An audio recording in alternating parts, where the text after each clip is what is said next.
panel le pusimos, lo nombramos, Fakes, Lawfare y las derechas latinoamericanas, los desafíos de la comunicación hoy. Desde Calech entendemos que los estudiantes y las juventudes tenemos que estar al tanto de los debates actuales, debates que no pueden quedar por fuera del foco comunicacional. En base a esto, bueno, queríamos traer un poco acá el debate acerca del contexto latinoamericano, cómo está la derecha posicionada ante eso, Lawfare y Fake. Queríamos también, bueno, un poco abrir el debate con los panelistas y ser conscientes que, bueno, hoy en día la comunicación está siendo utilizada por la derecha, está siendo utilizada por los golpes judiciales, pero sabemos que la comunicación es del pueblo también, pues es un servicio para el pueblo y del pueblo. Así que nada, les renuevo el agradecimiento. Y ahora está participando también en este panel Coti San Pedro, que es una militante feminista y referente del Frente de Patria Grande en Córdoba, así que ahora nos va a decir unas palabras Coti. Buenas. Bueno, en realidad más que panelista yo tendré que estar ahí también acompañándoles, pero tengo mi niño muy enfermo, así que me tengo que quedar acá y bueno, qué bueno que se haya podido hacer también mi parte, aunque sea escucharles. Y bueno, yo agradezco a cada uno de quienes está allí y fundamentalmente a los Calerches por la invitación a abrir este debate, ¿no? Porque me parece que estamos ante un escenario latinoamericano y argentino muy difícil para nuestras democracias y los procesos de cambio que supimos construir, aunque obviamente con limitaciones. Esta situación lleva a que tengamos que dar análisis profundo, ¿no? Y me parece que el lugar que ocupan las narrativas en torno a los procesos que vivimos, cómo eso se consume y se reproduce, es clave para poder tener una unidad crítica frente a las formas que hoy adquiere el capital para reproducir, ¿no? la dominación y la sujeción de nuestros pueblos. Así que, bueno, muchas gracias por estar acá dando ese debate y sobre todo porque muchos de quienes están acá y hoy van a contar su experiencia han acompañado en las diferentes luchas en toda nuestra América. Así que nada, buen debate y muchas gracias. Gracias, Coti. Bueno, como para introducir un poco a los panelistas, son investigadores, militantes populares, comunicadores y comunicadoras, periodistas. Estamos con Lautaro Rivara, que es sociólogo y periodista, editor general de ALAI y autor del libro El Nuevo Plan Cóndor. Marco Tederuggi, sociólogo y periodista, escribe en Página 12 Público. Silvina Romano, egresada de esta facultad, coordinadora de la Unidad de Análisis Geopolítico y del Observatorio del Lawfare en CELAC, autora del libro Objetivo Cristina, el Lawfare contra la democracia en Argentina, y Gonzalo Armúa, periodista, coordinador de internacionales del Frente Patria Grande y ALBA Movimientos. Ahora vamos a hacer un par de preguntas disparadoras como para poder empezar el tema del debate. Vamos a empezar con Lautaro.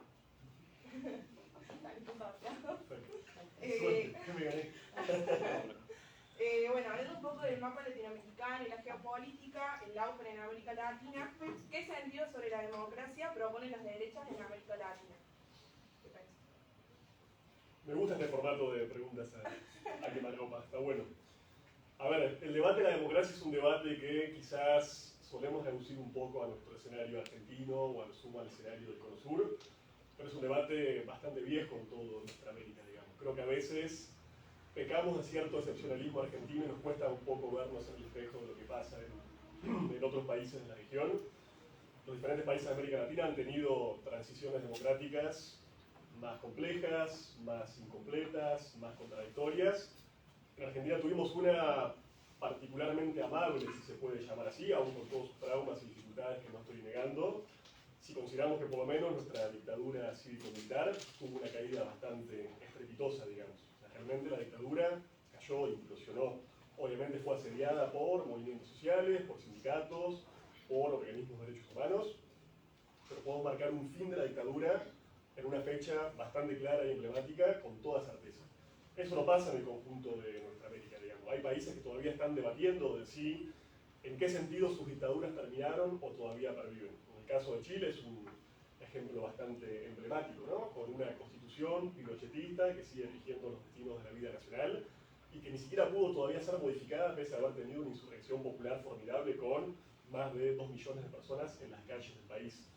En el caso del Perú, también hoy bastante en agenda y siendo un país bastante visible por sus movilizaciones y contradicciones, tenemos también una continuidad institucional y bastante marcada, incluso una serie de fantasmas y enemigos construidos en la guerra interna, en la guerra sucia, que todavía organizan la política peruana, ¿no? Lo que se conoce como el terruqueo, por ejemplo, que es esta persecución, esta definición de terroristas de toda aquella persona que se movilice, se organice, muestra algún tipo de inconformidad, es todavía en Perú sindicada como terrorista por los grandes medios masivos de comunicación. Podría hablar del caso de Dominicana, donde todavía el Trujillato organiza buena parte de la vida política nacional, y la cual los partidos todavía, buena parte de los partidos mayoritarios, reivindican o coquetean con el legado de Rafael Leónidas Trujillo, o el propio caso del Paraguay, del que acabamos de llegar, en donde la sombra del estornato todavía explica muchísimo de la política nacional, y en donde tenemos un partido, el Partido Colorado, que acaba de ganar las elecciones con una mayoría abrumadora, con un fraude electoral manifiesto, y fue el mismo partido que gobernó durante la dictadura militar. Entonces, en ese sentido, tenemos un acumulado relativamente mayor que otros países, pero creo que está bueno que nos veamos en ese espejo latinoamericano. No sé cuánto tiempo tenemos para responder. No, está bien, ¿Sí? está bien, más o menos 15 minutos vamos a aproximadamente. Bien, y nos querés contar un poco también de paso respecto a tu libro, que veo que acá, bueno, trajiste, querés comentar un poco, digamos, sobre qué trata, digamos, en qué te basaste, Sí. un poco eso. Nosotros venimos trabajando, y digo nosotros porque hablamos de sujetos colectivos, de grupos de compañeros y compañeras, de movimientos sociales, de investigadoras, investigadores. Venimos un poco trabajando bajo esta metáfora del nuevo Plan Cóndor. Es una metáfora que no inventamos nosotros ni nosotras, es una metáfora que han utilizado diferentes presidentes y expresidentes de América Latina y Caribe en los últimos años, bajo la idea de que hay un plan sistemático, coordinado y transnacional para intervenir, golpear y tutelar a nuestras repúblicas latinoamericanas y caribeñas. Obviamente esta metáfora del nuevo Plan Cóndor remite a un viejo Plan Cóndor, que fue el que tuvo lugar a mediados de la década del 70, con la coordinación de 6 dictaduras latinoamericanas que planificaron un exterminio sistemático y coordinado de organizaciones, sindicatos, movimientos sociales y militantes populares. Durante el Plan Cóndor, por ejemplo, era normal que una persona fuera detenida en un país, torturada en un segundo país y asesinada, y su cuerpo desaparecido en una tercera república latinoamericana. Eso sucedió. Una articulación muy pero muy clara.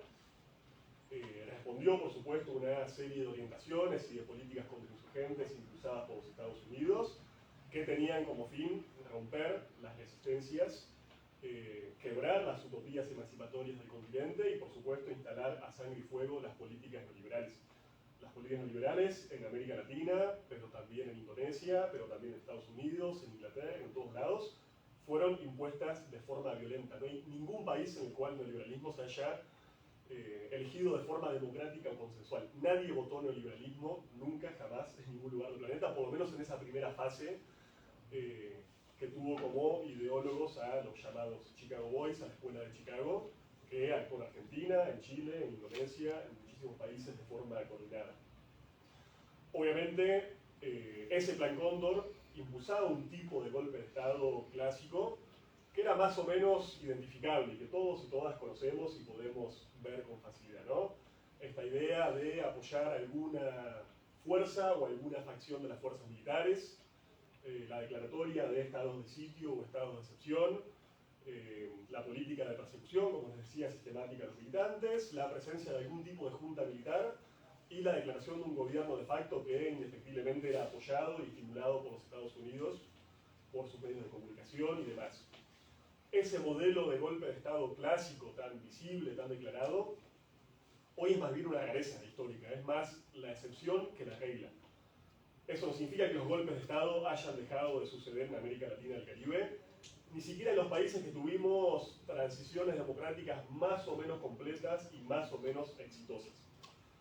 Si vemos el mapa de América Latina y el Caribe de las últimas décadas, yo pondría como inflexión el año 2004, en el cual se dio el primer golpe contra un gobierno electamente constituido, el de Jean-Bertrand Aristide en Haití.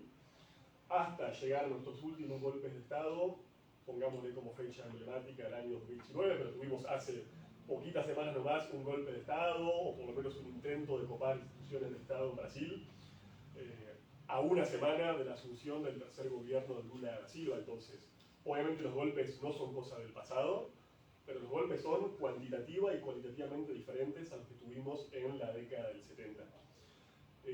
Las doctrinas incluso de intervención, de contrainsurgencia, han cambiado. Ustedes saben que Estados Unidos dedica muchísimo tiempo a las labores intelectuales, tiene grupos y colectivos enteros, departamentos en universidades enteros dedicados a la investigación sobre cómo intervenir en nuestros países, y genera permanentemente teorías, doctrinas, conceptos nuevos, estrategias y tácticas.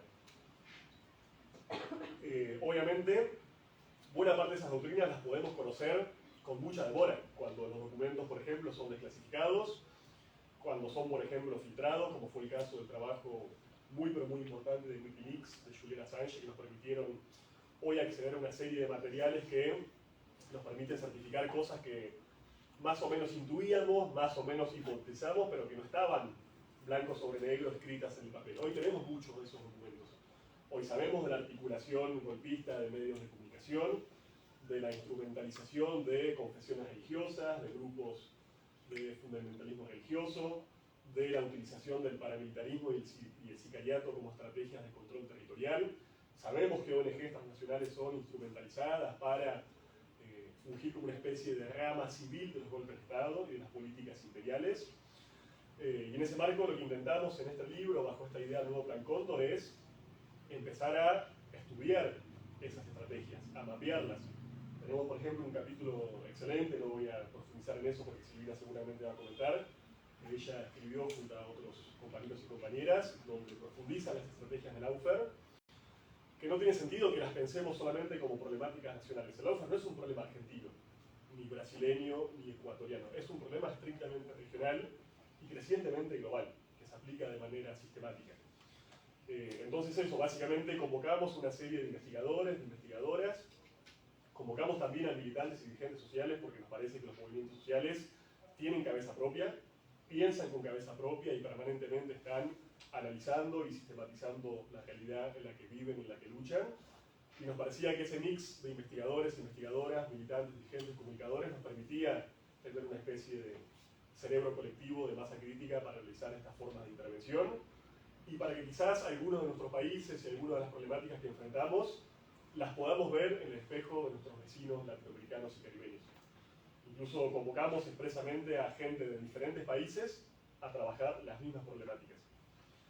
Por ejemplo, convocamos a una compañera excelente del Tricontinental de Brasil, Lana Corazza, y a compañeras también del Centro Luther King de Cuba a pensar el problema del fundamentalismo religioso, de cómo las religiones son instrumentalizadas con políticas realmente ultraconservadoras.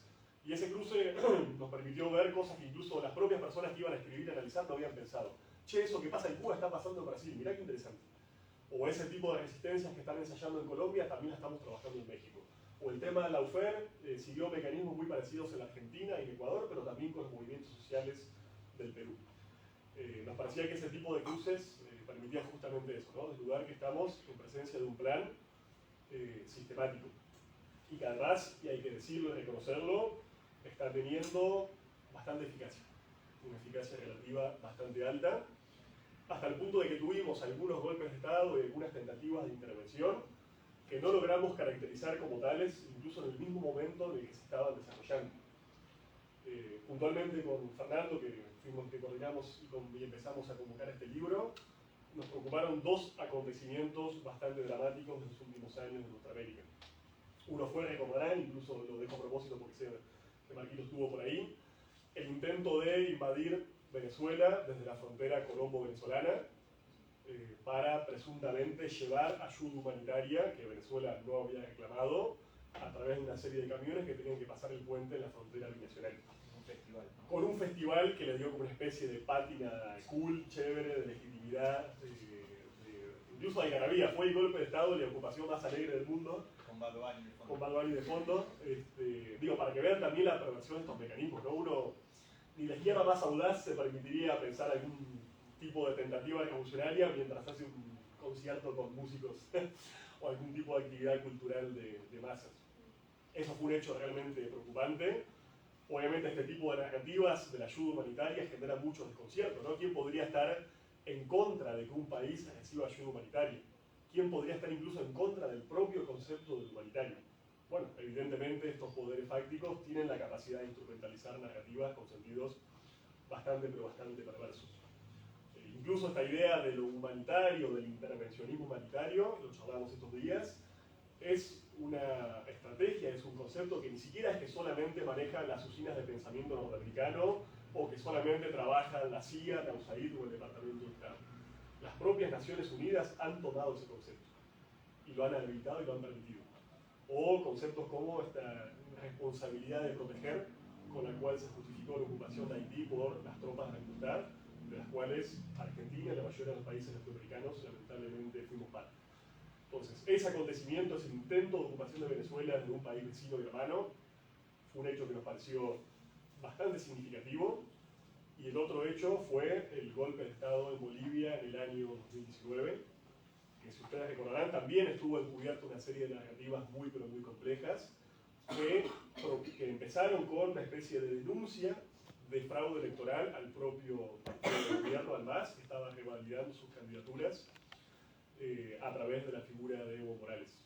En ese momento incluso la OEA intervino, creo ahí que con cierta ingenuidad de parte de los compañeros y compañeras de Bolivia, porque supuestamente venía a velar y a garantizar la calidad democrática de sus comicios, y la OEA terminó, obviamente, estipulando estas narrativas de que se había producido un fraude, a los cuales siguieron una serie de movilizaciones de bastante masividad, y eso hay que decirlo, que bueno, generaban un desconcierto. La gente que se movilizaba en Bolivia no decía: estamos haciendo un golpe de Estado, viva los Estados Unidos, vamos a tumbar a la izquierda del progresismo latinoamericano. Usaban narrativas de las propias izquierdas. Decían que eran movilizaciones antiautoritarias, que eran movilizaciones emancipatorias, que tenían un carácter popular. Eso llevó en ese contexto, por ejemplo, a que buena parte de las izquierdas y de los progresismos dudaran en posicionarse en favor del gobierno, del Estado y los movimientos sociales de Bolivia, y que se quedaran paralizados en días que fueron absolutamente claves. Obviamente los hechos se fueron sucediendo, y en ese contexto, en el marco de esas estrategias, el gobierno terminó cayendo. Obviamente la estocada final fue un acuartelamiento policial y fue la recomendación amable del jefe de las Fuerzas Armadas Bolivianas, que le pidió a Evo Morales que básicamente dejara el poder, y después inmediatamente huyó con una valija llena de bastante dinero para los Estados Unidos. Y después nos enteramos que además había sido formado en los Estados Unidos, y nos pareció que era quizás bastante lógico que eso pudiera llegar a pasar. Sí, esto fue un debate bastante dramático, y todavía las izquierdas del continente lo están debatiendo, porque hay sectores que, bueno, niegan que, si hay mucha gente en la calle, dicen que no es un golpe de Estado, es otra cosa. Y a nosotros nos parece que el imperio ha avanzado bastante, ha aprendido muchísimo, sabe cubrir muy bien los golpes de Estado y las huellas con las cuales se construyen esos operativos, y eso nos obliga a que tengamos que ser mucho más inteligentes, mucho más sagaces, para entender justamente cómo operan esos mecanismos de intervención en nuestra América. Así que bueno, básicamente el resultado final de este trabajo colectivo de movimientos sociales es el libro, que es apenas una especie de plan de investigación para mapear todas las cosas que todavía no sabemos y que todavía debemos investigar para poder estar a la altura de las circunstancias. Pero bueno, dejo por ahí un primer bocadito, así tenemos tiempo para hablar todos, y después en todo caso seguimos. Gracias. De una, gracias. Bueno, en este marco geopolítico que comenta Lautaro, Silvana, nos gustaría saber un poco qué reconocemos como Lawfare en Latinoamérica y particularmente en nuestro país. No sé si me escucha por ahí. ¿Se me escucha bien? Sí, sí, se escucha re bien. Sí. Bueno, escucha, soy Silvina. Silvina, sí, Tengo un perdón. problemón con mi nombre, forma. Tengo miles de apodos: Silvia, Ramina, Silvana, bueno. Estoy feliz de participar en la actividad y de sentirme cerca de un lugar por el que pasé tantos años tan lindos. Era la ESI, era la escuela de comunicación. Bueno, lo que van a ver ahora es un poco el resultado. Yo a la vez que hice comunicación, cursé historia. Entonces es el resultado de la articulación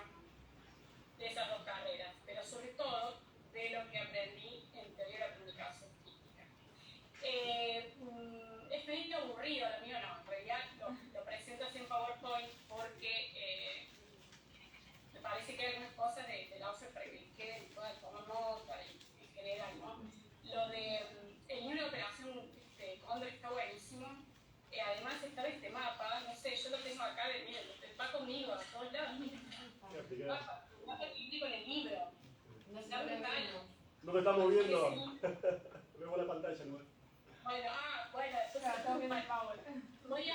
vamos a ver las dos primeras illuminas para no acaparar y después podemos seguir hablando. Vamos a hablar primero de la cuestión general del Lauser. Y después, si quieren, si queda tiempo, hablamos de más el caso de Fernández, del cual acabamos de sacar el libro. Entonces, si querés, yo no sé si querés ampliar la imagen, poner una presentación directamente o... Ahí está.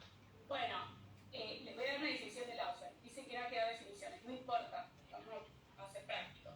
El Lauser es una guerra jurídica, el uso indebido de herramientas jurídicas para la persecución política. Esa es la definición convencional. Podemos estar horas diciendo si es así o no, pero es como para tener una idea si me preguntan qué es. Es la aparente aplicación de la ley como un arma para destruir al enemigo político por la vía judicial. Es importante definir esto, es un enemigo político, no es cualquiera, no es la judicial, es un enemigo político definido de determinada manera y determinados sectores de la política. El Lauser no identifica cualquier proceso judicial contra cualquier evento de corrupción, no es así. Y acá vamos a pasar a la próxima, que es la que más me interesa, que es para que vean si la próxima. Mira, ¿te puede pasar? A ver, ahí, esa. Que es, me parece, algo interesante porque son las dimensiones del Lauser. Para que no nos quedemos con que el Lauser está solamente vinculado a lo judicial y a lo mediático, ¿no? Tiene otras dimensiones muy importantes que se articulan, que, digamos, que caminan en conjunto a la vez, a veces van paralelos y otras veces confluyen y generan un escenario como el de ahora en Argentina, que es de proscripción de la principal líder política de Argentina. Un escenario de proscripción política. ¿A través de qué? De la herramienta judicial, pero no es solamente la herramienta judicial. Entonces, en esta parte de mi intervención les voy a contar estas 4 dimensiones que me parecen importantes. La primera, que es la que en general vemos cuando hablamos de Lauser, es este ámbito judicial, donde el Poder Judicial, como vimos en los últimos años, hartante, se eleva por encima de los otros poderes del Estado. Es como si fuera más importante, más serio, legítimo, digamos, diferente, ¿no?, a lo que puede ser el Poder Ejecutivo, el Poder Legislativo. Entonces se encuentra ahí. ¿Cómo digamos, cuál es el rol una cuestión de, bueno, se analizan, hay un doble rasero, llegan causas, se abren causas contra determinados líderes y funcionarios, exfuncionarios de determinado sector político, y cuando llegan otros casos, se cajonean. Entonces, todo el tiempo, digamos, se analiza el caso de contra Cristina Fernández y funcionarios de su gobierno, y funcionarios de su gobierno, permanentemente. Hay un doble rasero ahí. Podemos tener ejemplos de lo que fue durante el gobierno de Macri, la cantidad de causas que tenía Macri y su familia, que no es que no eran atendidas, tal vez eran atendidas, pero de forma muy lenta, espaciada, no nos enterábamos de los medios. Esto es sistemático. Y ahí sí me parece un concepto súper interesante, que es de judicialización de la política. Hace años que en Argentina la agenda política, y este año más que nunca, la pone el aparato judicial. Le pone la agenda dice, ¿de qué vas a hablar hoy? Y bueno, no, la causa de realidad. ¿Cómo no va a hablar de la causa de realidad? Si con esa causa le pueden proscribir a Cristina Fernández. Una locura. Acuérdense lo que fuera la causa esta dólar, no me acuerdo, bueno, la ruta del dinero acá. Bueno, permanente, hablando de cosas sin pruebas, etc. Pero ahí es muy interesante porque el aparato judicial puede mandar a la prensa, filtrar, diría yo, alguna información, pero también gente y los mismos periodistas pueden llegar al aparato judicial con un caso ya armado prácticamente, como pasó en el caso Soborno en Ecuador, por el cual lo proscribieron a Correa. Es un bochorno poco se sabe. Todas estas cosas que yo no están escritas, están publicadas, ojalá quieran leerlo, porque uno de los problemas que tenemos es que en los medios, ahora paso a esa parte, fíjense, el otro ámbito es el de la opinión pública, lo que hacen los medios inmediatamente cuando aparece cualquier causa judicial, aunque sea una imbecilidad absoluta, una estupidez infinita de esa, es ya sentenciar y decir, culpable de haber viajado en el avión presidencial para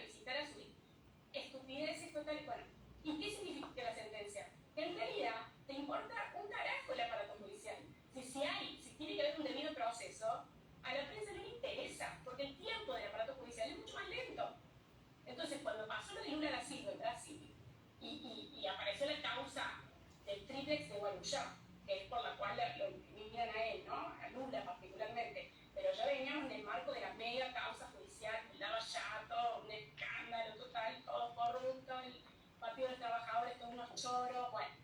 Cuando aparece eso, y se filtra información y no sé qué, directamente dicen que el tipo es culpable, cuando no había ni siquiera vínculo, ni siquiera estaba ahí vinculado a la compra de ese departamento, no importa. Ese es el tema, no importa. Porque nadie pide si hay pruebas fehacientes o no. No, se dicen cualquier cosa literalmente. Después, cuando vayamos a Cristina, les cuento algunas de las denuncias más estúpidas que han hecho y han sido tomadas, han sido anotadas en nuestro poder judicial, Dios mío. Bueno, entonces, los medios de comunicación tienen base, ¿cuál es su rol en el lawfare? Es proyectar esas causas y darles, digamos, presencia sistemática en los medios de comunicación. Que estén todo el tiempo hablando de eso, de ese caso, de nuestro caso. Y a mí sí me parece que es muy importante un concepto que ustedes ya deben conocer todos, y de manufacturación de consenso, de Herman y Chomsky. Es decir, ¿cómo es que se logra esto? Porque se llaman por teléfono todo el tiempo y dicen, che, poné esto en el diario hoy, mañana, no sé qué. No, porque hay un acuerdo tácito entre los dueños de los medios de comunicación, que son empresarios, que forman parte de corporaciones transnacionales, entre algunos de los periodistas, entre lo que es la corporación judicial, que es una minoría privilegiada que nadie eligió, porque es el único poder del Estado que nosotros no llega por voto popular, esa cúpula, ¿no?, de minoría que está ahí en el aparato judicial. ¿Cuál es el acuerdo que tiene Tácito? Bueno, que hay ciertas digamos, formas de organización social, política y económica que no van a tolerar, que no les interesa que progresen. Entonces, el consenso, ¿cómo se manufactura? Pues bueno, los medios de comunicación empiezan a taladrar con eso y aparecen las voces expertas. Y acá es muy importante porque ahí tenemos que ver nosotros, que somos las otras voces expertas de comunicación, de ciencia política, contrastando a voces expertas, pero en general, cuando hablo de fíjense, Feynman, no sé qué, llaman a un juez de la universidad tal, de California, no sé qué, o sea, siempre las voces expertas que aparecen en el medio de comunicación hegemónico son de países centrales y sobre todo de Estados Unidos en nuestro caso, ¿no? Porque está muy vinculado todo el tema del lawfare a Estados Unidos, ya vamos a llegar a esa parte.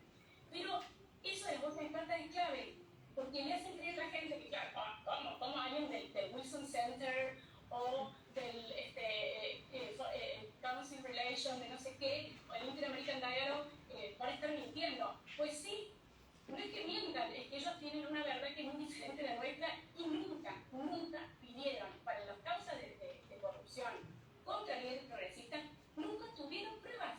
Jamás ni el Washington Post, ni el Inter-American Dialogue, nadie. Pero bueno, claro, como las causas eran contra gente considerada como populistas, de izquierda, corruptos, que se abusan del Estado, etc., nadie lo escuchó, ¿verdad?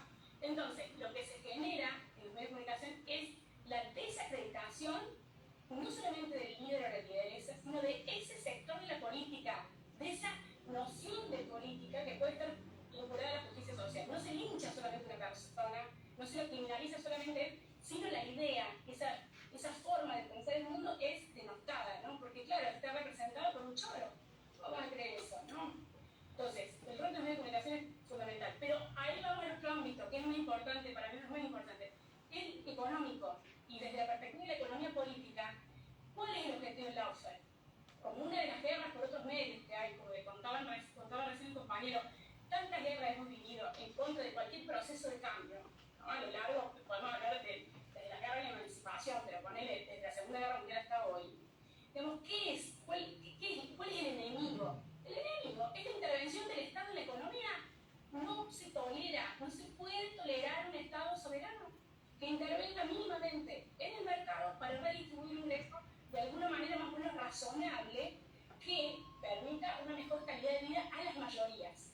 Que en América Latina, imagínense la situación en la que estamos, como si eso fuera un grupo de alguien, es una necesidad imperiosa, urgente, pero eso no se permite. En los países de la Unión Europea y sobre todo en Estados Unidos, sí, hay políticas, se permiten ciertas políticas de bienestar, el Estado regular, incluso el Estado estadounidense regula todos los otros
Cuando se descubre eso, inmediatamente el Estado plantea que Petrobras, que es la petrolera estatal, va a detentar el monopolio sobre esas reservas. O sea, esto de Petrobras, el 50% es de Petrobras, todo lo que quiera, pero nosotros lo administramos. En Wikileaks, como decía el compañero recién, gracias a Wikileaks nos enteramos que empresas como Stratford, que son empresas que dicen que son empresas de seguridad, para las pelotas, trabajan para un servicio de inteligencia del Estado estadounidense. Stratford mandaba informes a gente del Departamento de Estado estadounidense avisando qué estaba pasando con esa reserva y diciendo que no, que tanto Argentina como Brasil además se estaban uniendo peligrosamente para defender sus recursos frente a corporaciones transnacionales, porque estaban en gobiernos que no tenían ese interés. A los 2 meses de derrocada Dilma Rousseff, se vota en el Congreso brasileño que se le quiten el monopolio Petrobras y se abre licitación a todas las corporaciones que quieren entrar, incluida ExxonMobil, que es una petrolera estadounidense, o sea, petroleras también inglesas, etc. Pero este es un ejemplo de la proyección que tiene la OFE. Es decir, cuando judicializan a un sector de la política de forma sistemática, como estamos viendo, permanente, y frente a lo que parece que no podíamos hacer nada, lo que está de fondo, más allá de denunciar a esta gente, no sé qué, es ir por cuestiones muy importantes para el desarrollo de las economías y sobre todo de los contextos industriales militares. Listo, ya no hablo más, podés dejar de tomar pantalla pesada. Che, muy interesante, disculpen que intervenga de acá. Silvina, Marco, Gonza y Lautaro, yo no lo tuve en cuenta. ¿Hay algún problema con que grabé? ¿O desde acá alguno tiene algún inconveniente? ¿Quiere que no lo haga? Ya estamos todos fichados por los servicios de inteligencia, así que no hay nada que ocultar. Bien. Bueno, hay que ver si lo puedo hacer. Gracias. Continúen nomás. Bueno, antes de pasar como a la próxima pregunta, quería aclarar que una vez que hablen los 4 panelistas, vamos a habilitar un momento para que se hagan preguntas. Así que ahora vamos a como dejar que pase un poco la rosca y después habilitamos para que entre todos. Ahora sí. Bueno, Marcos, un poco hablando esto del lawfare, de la geopolítica latinoamericana que estuvieron hablando les compas, nos interesa un poco profundizar en las narrativas y sentidos que utiliza la derecha latinoamericana y los referentes de la misma, ¿no? Entonces, preguntarte un poco qué asuntos se niegan y qué se propone como legítimo y deseable desde esta derecha. Bueno, buenas tardes. Muchas gracias por la invitación. Muy interesante lo que se dijo anteriormente, Lautaro, Silvina, seguramente lo que voy a Gonzalo. Las derechas latinoamericanas, bueno, hemos estado asistiendo en los últimos años a un proceso, evidentemente, tal vez han utilizado la palabra radicalización, habría que ver si es la más exacta, pero en todo caso podemos trabajar sobre esa palabra y hablar de una radicalización tanto en forma de los métodos como de los contenidos. Creo que los últimos años han sido un tiempo en el cual se ha observado como pues, un conjunto de derechas han tensionado, puesto en crisis, incluso roto los marcos democráticos, de forma muy explícita en algunos lugares. Pienso en lo que fue Bolivia en el 2019, como explicaba Lautaro, en lo que pasó hace muy poco en Brasil, el 8 de enero. Derechas que han ido, digamos, poniendo en crisis los límites democráticos y jugando por fuera, no aceptando los resultados, y derechas que también han tenido un proceso de radicalización de contenido discursivo, ¿no? Lo cual no es un proceso exclusivamente de América Latina, si se toman en cuenta que hay un conjunto de derechas que vienen trabajando una serie de conceptos comunes.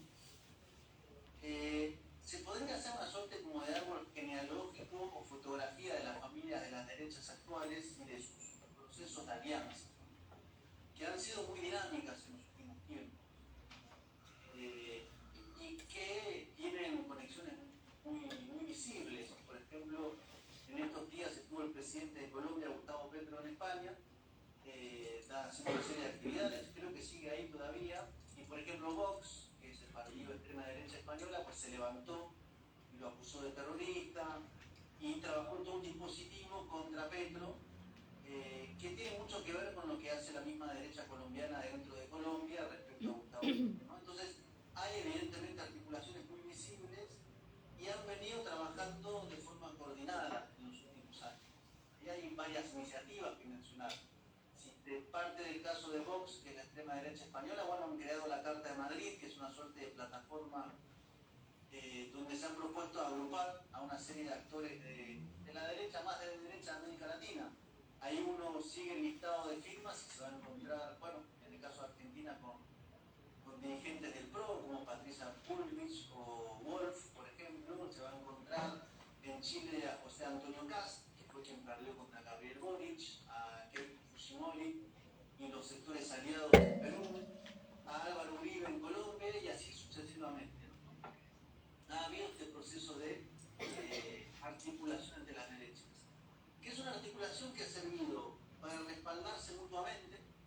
Cuando fue el golpe de Estado en Bolivia fue muy activo el proceso de coordinación de las derechas para la defensa del golpe de Estado.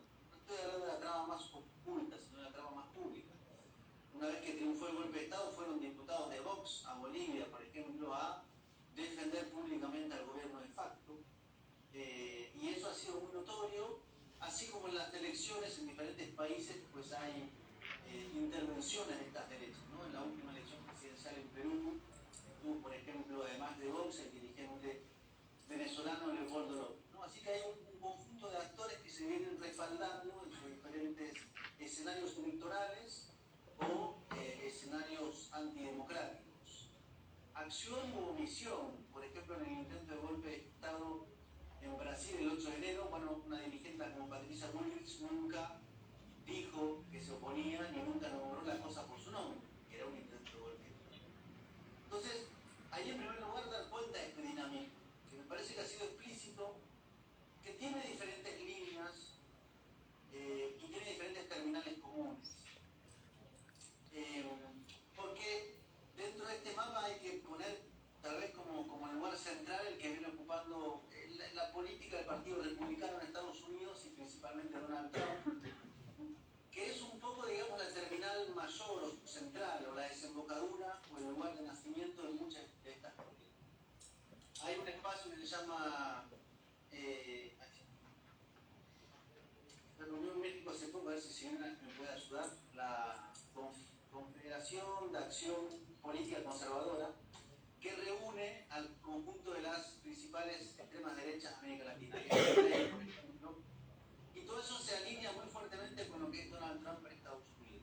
Nota que esto es interesante porque desde la política estadounidense hay una serie de tensiones respecto a eso. Por ejemplo, hoy en Estados Unidos gobierna el Partido Demócrata y parte de su lectura en los diferentes escenarios políticos en América Latina tiene que ver con cómo se juegan estas relaciones. Por ejemplo, como hay una disputa muy fuerte entre la actual administración de Biden y lo que fue el gobierno de Donald Trump, que aspira a regresar a la Casa Blanca, que tiene un conjunto de aliados en América Latina, suele ocurrir que la política actual de Estados Unidos pues no tenga afinidad con esas derechas que están aliadas a Donald Trump en Estados Unidos.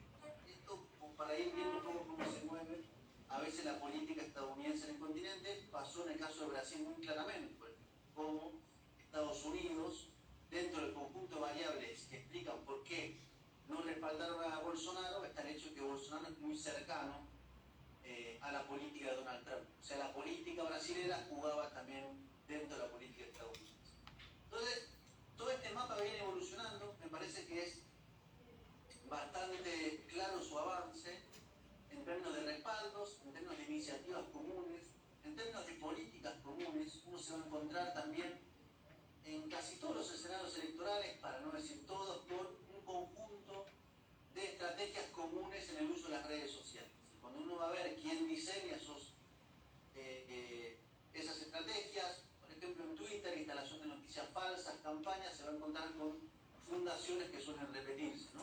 Tanques de pensamiento, que trabajan estrategias comunes en cada una de las elecciones. Tanto que no es original, o sea, suelen ser los mismos métodos, pero suelen tener cierta serie de mensajes que se posicionan. Yo decía radicalización de formas, con golpes de Estado, con impugnaciones de la democracia, con persecuciones, judicialización de la política, denuncias de fraudes cuando no existen, y también radicalizaciones de contenidos. Hay un conjunto de ejes discursivos que se vienen trabajando muy claramente, ¿no? Me parece que en Argentina está en ese proceso de forma bastante prístina.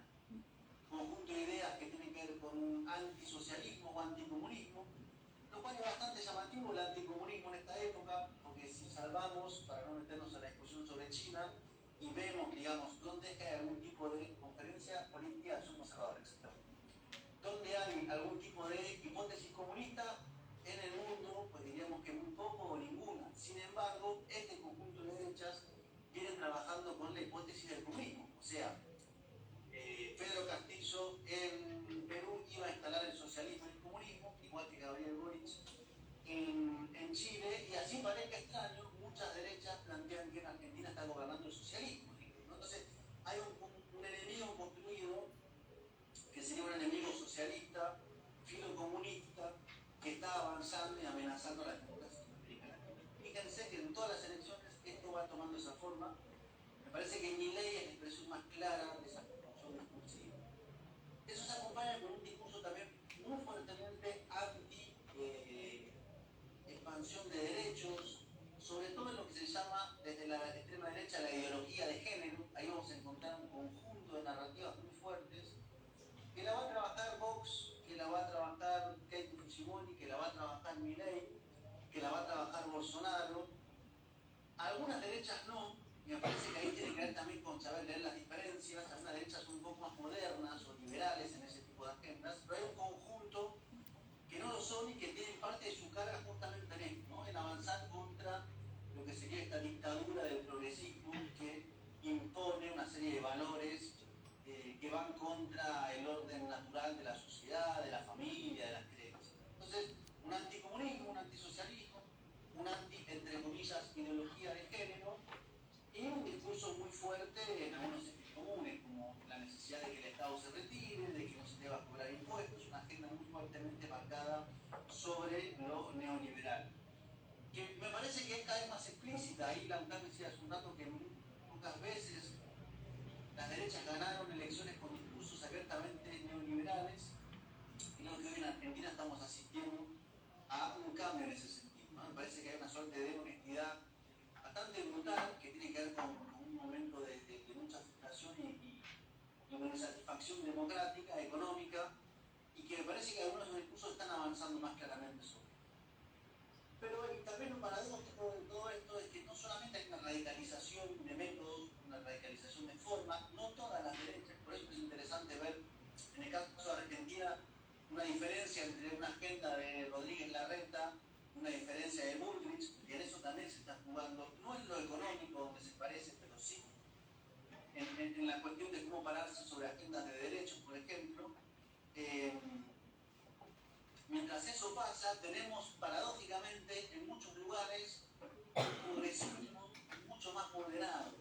No en todos, pero sí en varios países. Entonces hay una moderación de las agendas de la centro-izquierda con una derechización de las agendas de la derecha. Me parece que ahí está un poco una suerte de cumplimiento en el cual se está perdiendo muy claramente, digamos. Porque ¿cuál es, digamos, la estrategia? No solamente es correr en espacio discursivo y decir cosas que antes no se decían y que vayan ganando consenso social, sino que algo que hasta hace poco pues era de centro izquierda y no planteaba demasiado, digamos, nivel de confrontación o radicalidad, de repente aparece como si fuera de izquierda, ¿no? O muy radical o confrontativo. Es decir, una agenda nacionalista o una agenda de derechos aparece hoy desde este continente a la derecha como casi filocomunista o filosocialista. Y me parece que ahí está un poco el dispositivo en el cual,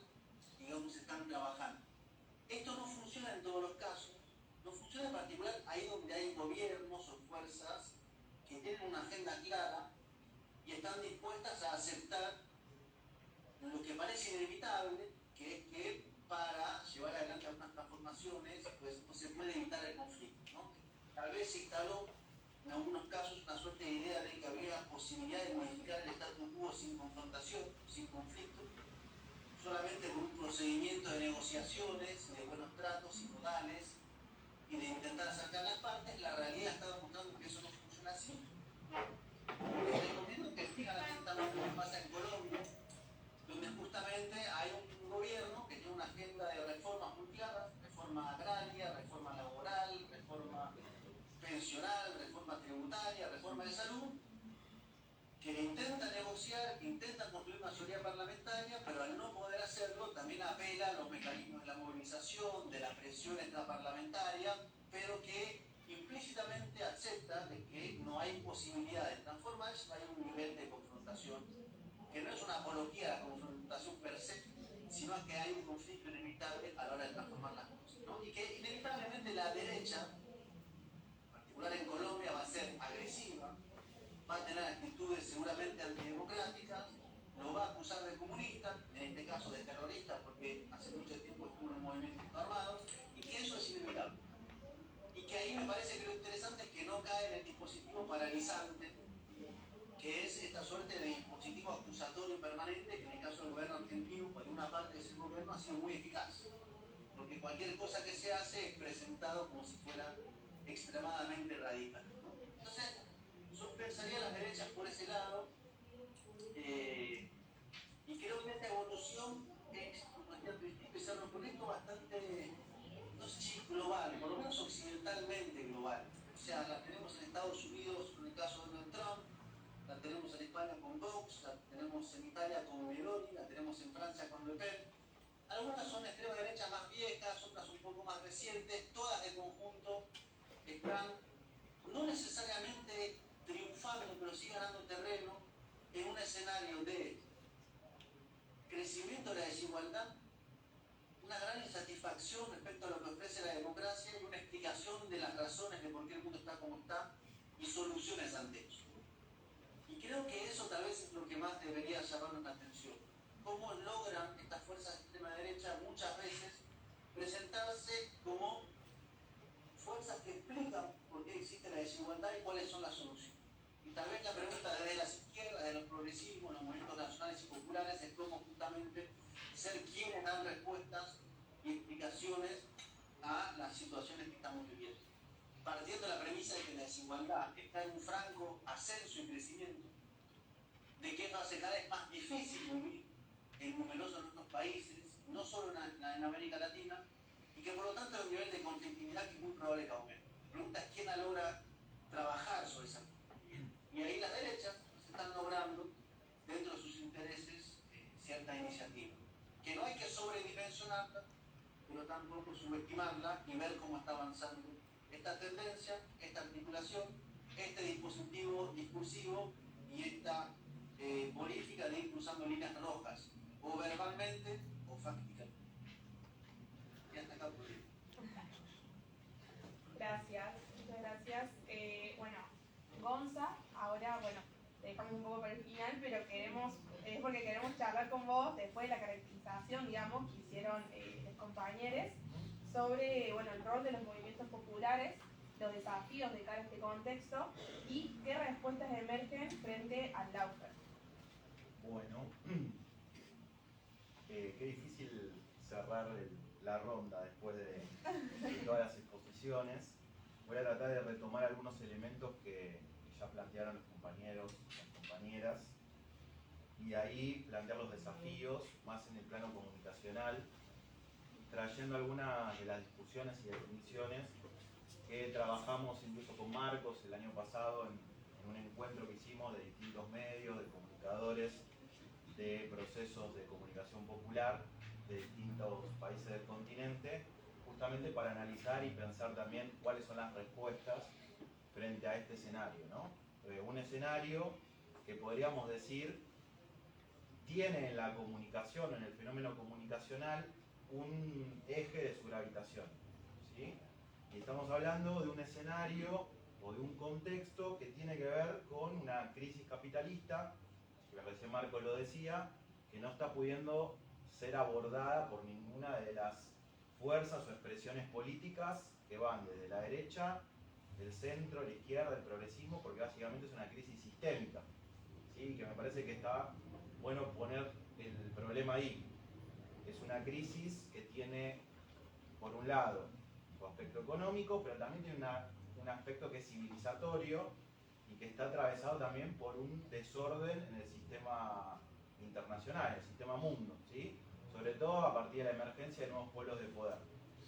Y es en ese mundo que está siendo disputado, que empieza a tener nuevos polos de poder, que tiene una China emergiendo, tiene a Rusia como una potencia militar con capacidad nuclear, es que la guerra, ¿sí?, cambia su forma, o por lo menos la forma en la que se venía dando, sobre todo en el siglo XX. ¿Sí? Hay un concepto que es el de destrucción mutua asegurada. ¿Sí? ¿Qué implica eso? Que el nivel de capacidad destructiva a partir de las bombas atómicas implica que si se lleva una guerra con esa capacidad militar, básicamente se destruye la humanidad, ¿no?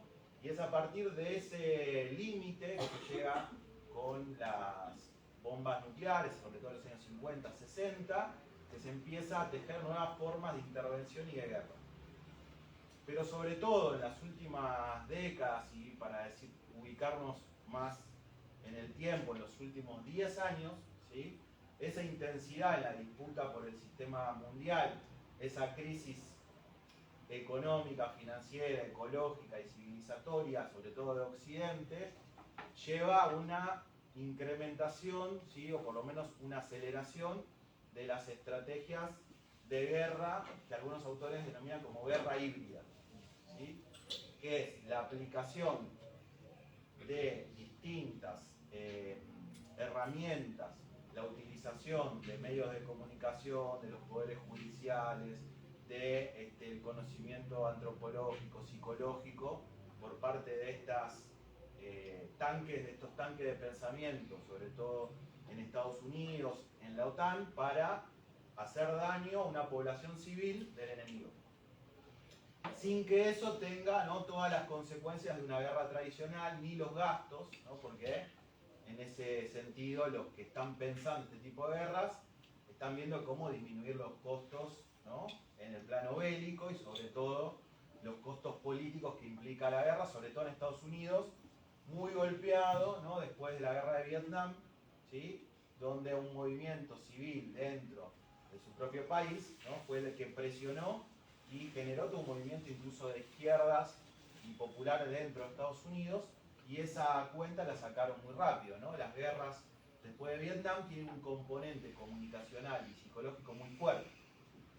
Y en las últimas décadas hay que sumarle la cuarta revolución industrial, ¿sí?, o nuevo paradigma tecnológico comunicacional, ¿sí?, que no solamente está cambiando la forma de hacer la guerra, sino que ha cambiado distintos planos, está transformando distintos planos de nuestra vida, desde lo económico, desde lo laboral, desde lo comunicacional, desde lo relacional, ¿sí?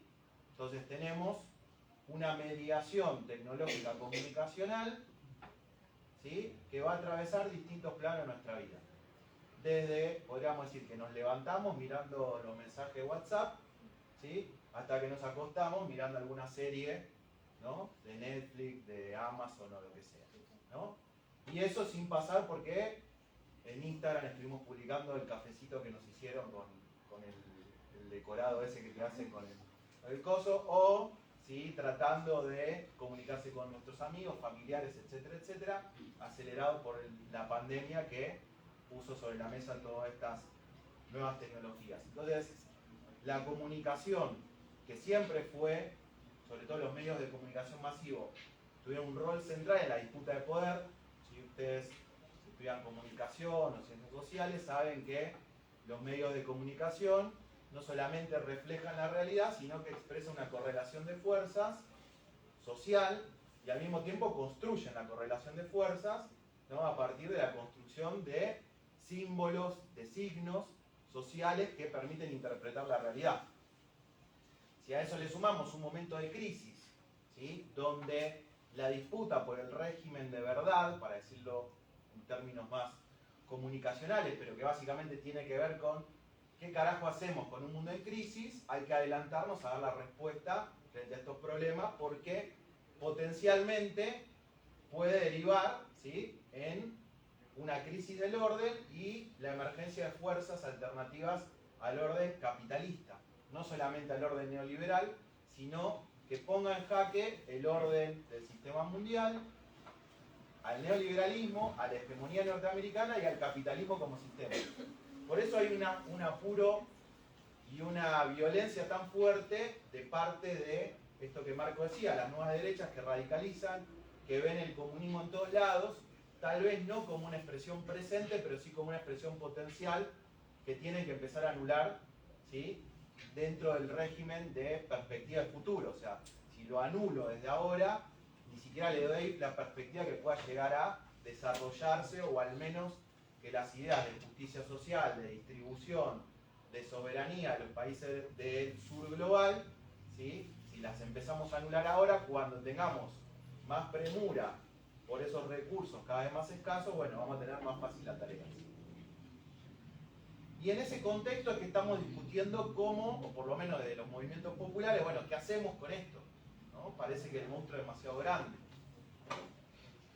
Y dialogando con compañeros de movimientos, compañeras de movimientos sociales, también con compañeros que están pensando esto, sobre todo un compañero chileno que es semiólogo, que es Pedro Santander Molina, que tiene un librito que recomiendo, que se llama La batalla comunicacional. Él plantea que tenemos que partir de aceptar la correlación de fuerzas en el plano comunicacional, que básicamente es aceptar que estamos en una batalla asimétrica, ¿sí? No estamos en igualdad de condiciones con el enemigo en esta guerra por los sentidos, ¿sí?, que se está desarrollando a nivel mundial. Básicamente porque la propiedad de los medios de comunicación está hiperconcentrada. Si uno se fija quiénes son los dueños de los medios de comunicación a nivel internacional, van a ver que son muy pocas manos las que concentran, no solamente las empresas de noticias y la prensa. Estamos hablando que una misma empresa como Disney concentra desde Star Wars, los dibujos animados, las series que se están viendo, los superhéroes, canales informativos, radios, y tiene acciones en energía, en alimentos, ¿sí?, además de promover plataformas y redes sociales. A eso también hay que tener en cuenta que cuando decimos que es una guerra asimétrica de nuestra parte, estamos diciendo que ellos controlan todo el flujo de información digital, ¿sí?, porque tenemos a veces la idea de que Internet es una nube que está ahí flotando por el aire, ¿no? En realidad Internet son cables que pasan por abajo de los océanos, servidores que están en un mismo país, ¿sí? Casi el 90% de los servidores y la información de Internet pasa por Estados Unidos, y los cables que transmiten toda esa comunicación son controlados por Estados Unidos. O sea que si quieren bajarnos la perillita el día de mañana, nosotros queremos hacer una revolución, pongámosle mañana, y básicamente nos pueden bajar todas las perillas y nos quedamos incomunicados. Algo de eso pasó, por ejemplo, en el golpe de Bolivia, que recién lo traían, ¿no? Básicamente lo que hicieron ellos fue anular todos los medios de comunicación del Estado, del proceso de cambio, ¿sí?, anular todos los medios comunitarios, y de la noche a la mañana construir cientos de miles de trolls y bots de Twitter, ¿no? Entonces, por ejemplo, hay un estudio que analiza justamente esa situación. Se creaban 31 cuentas de Twitter en el mismo segundo. O sea, algo que es imposible, ¿sí?, para los propios criterios de Twitter. Imaginen que Camacho tuvo en una semana 100.000 seguidores nuevos de 100.000 cuentas de Twitter que se habían creado en esa semana. O sea que si lo dividís, tendrías que tener más o menos que cerca de 10.000 personas armando 10 cuentas de Twitter para poder hacer, ¿sí?, difundir la comunicación, los hashtags que proponían los golpistas en Bolivia, cosa que si no tiene una estructura por detrás y una estrategia, ¿sí?, mucho más elaborada, una maquinaria, no se puede hacer. No es que hubo 10.000 seguidores de Camacho que lo amaban tanto que se pusieron a abrir, ¿sí?, 10 cuentas de Twitter cada uno y empezaron a operar en contra de Evo Morales, en contra de el proceso de cambio, la corrupción y demás. Ahí hubo una estrategia comunicacional clara. Entonces les decía que partimos de una relación asimétrica en esa batalla. El enemigo tiene una concentración de la propiedad muy fuerte, y eso lo tenemos que tener en cuenta, pero al mismo tiempo tiene una articulación local y global.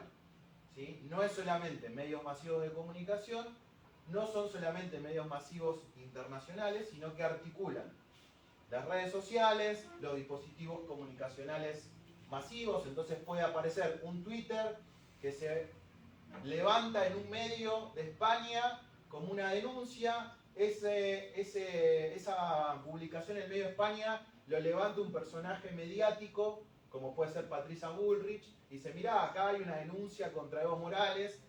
El Twitter de Patricia Bullrich lo vuelve a levantar otro medio de comunicación, eso va a redes sociales, se mueve en TikTok, se mueve en Instagram, y se va haciendo una cadena donde uno no sabe dónde empezó la noticia y qué es verdadero y qué no, y ahí aparece el elemento de la fake news, ¿no? Y otro elemento que hay que tener en cuenta es que toda esta estrategia tiene velocidad y sincronicidad. Cuando uno empieza a ver cómo se mueve, lo que decía Marcos, ¿no? Aparece en España con las cuentas de Vox, aparece en Paraguay, en Perú. Bueno, ahora recientemente nos pasó un poco una operación que nosotros ni siquiera somos líderes de masa, pero nos sacaron fotos en las elecciones de Paraguay.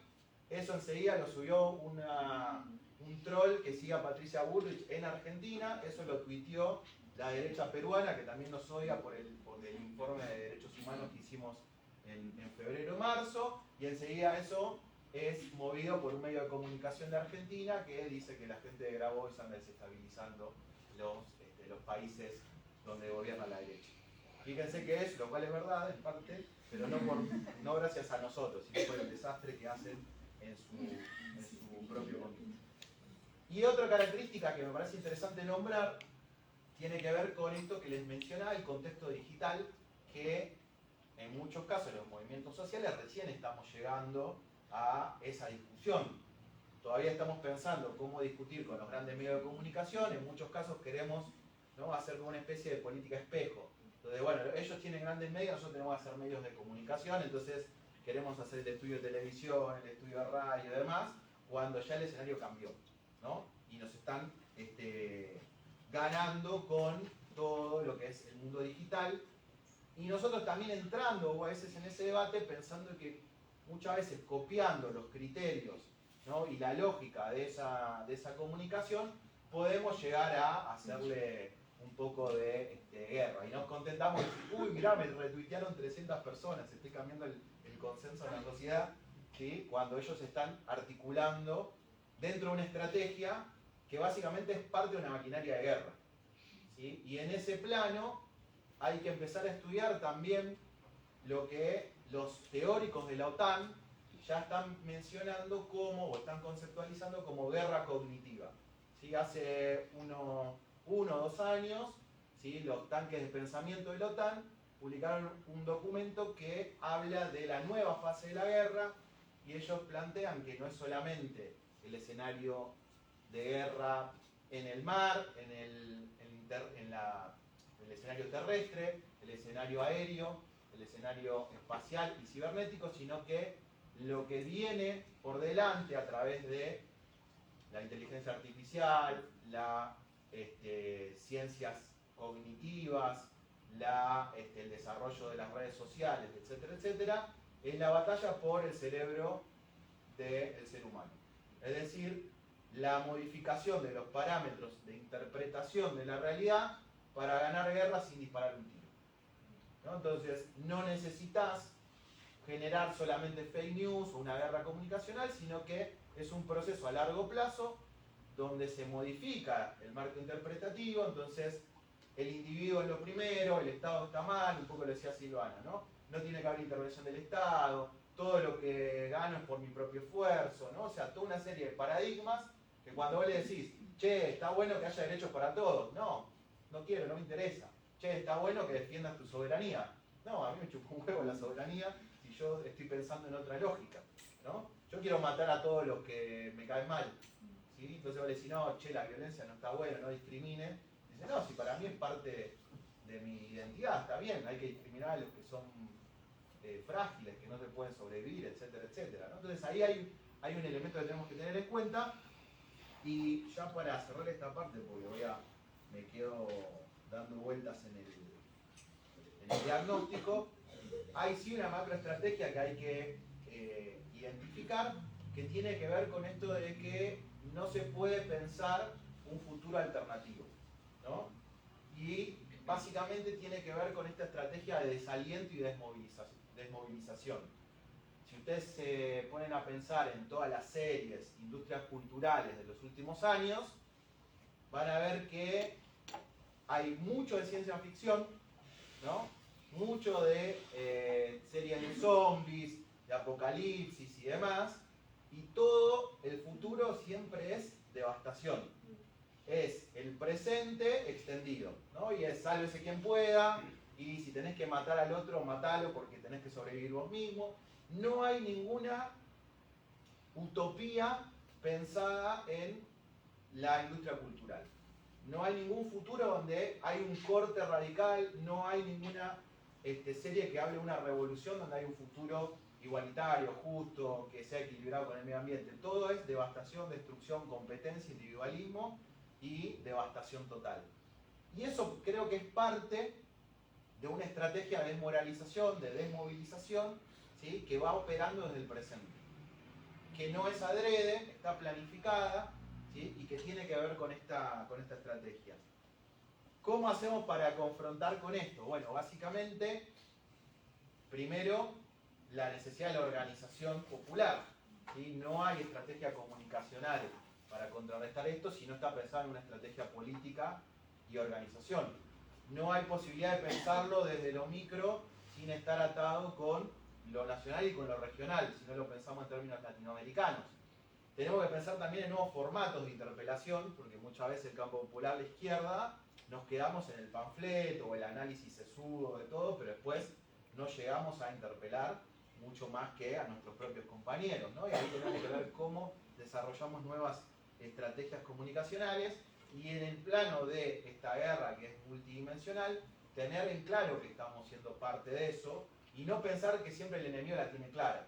Porque a veces decimos, no, bueno, Milei interpela y tiene votos porque el tipo la tiene clara, sabe cómo interpelar, sabe cómo usar TikTok. O sea, el tipo llega a tener esa popularidad porque después de hacer un recorrido por todos los medios hegemónicos, porque tiene a su favor el sentido y el criterio de verdad que fue construido durante 20, 30 años, ¿sí? Y porque además hay un dispositivo detrás de eso. ¿Sí? A veces creemos que somos muy ilusos, tontos, no estamos lo suficientemente al día, a veces sí, es verdad, pero también hay que tener en cuenta que es parte de una estrategia que tiene mucho por detrás y que es parte de una discusión o por lo menos de una disputa a nivel internacional y a nivel regional. Ahí dejo porque ya me fui demasiado y creo que no respondí la pregunta además, pero bueno. No, pero estuvo muy bueno igual. Muy bueno.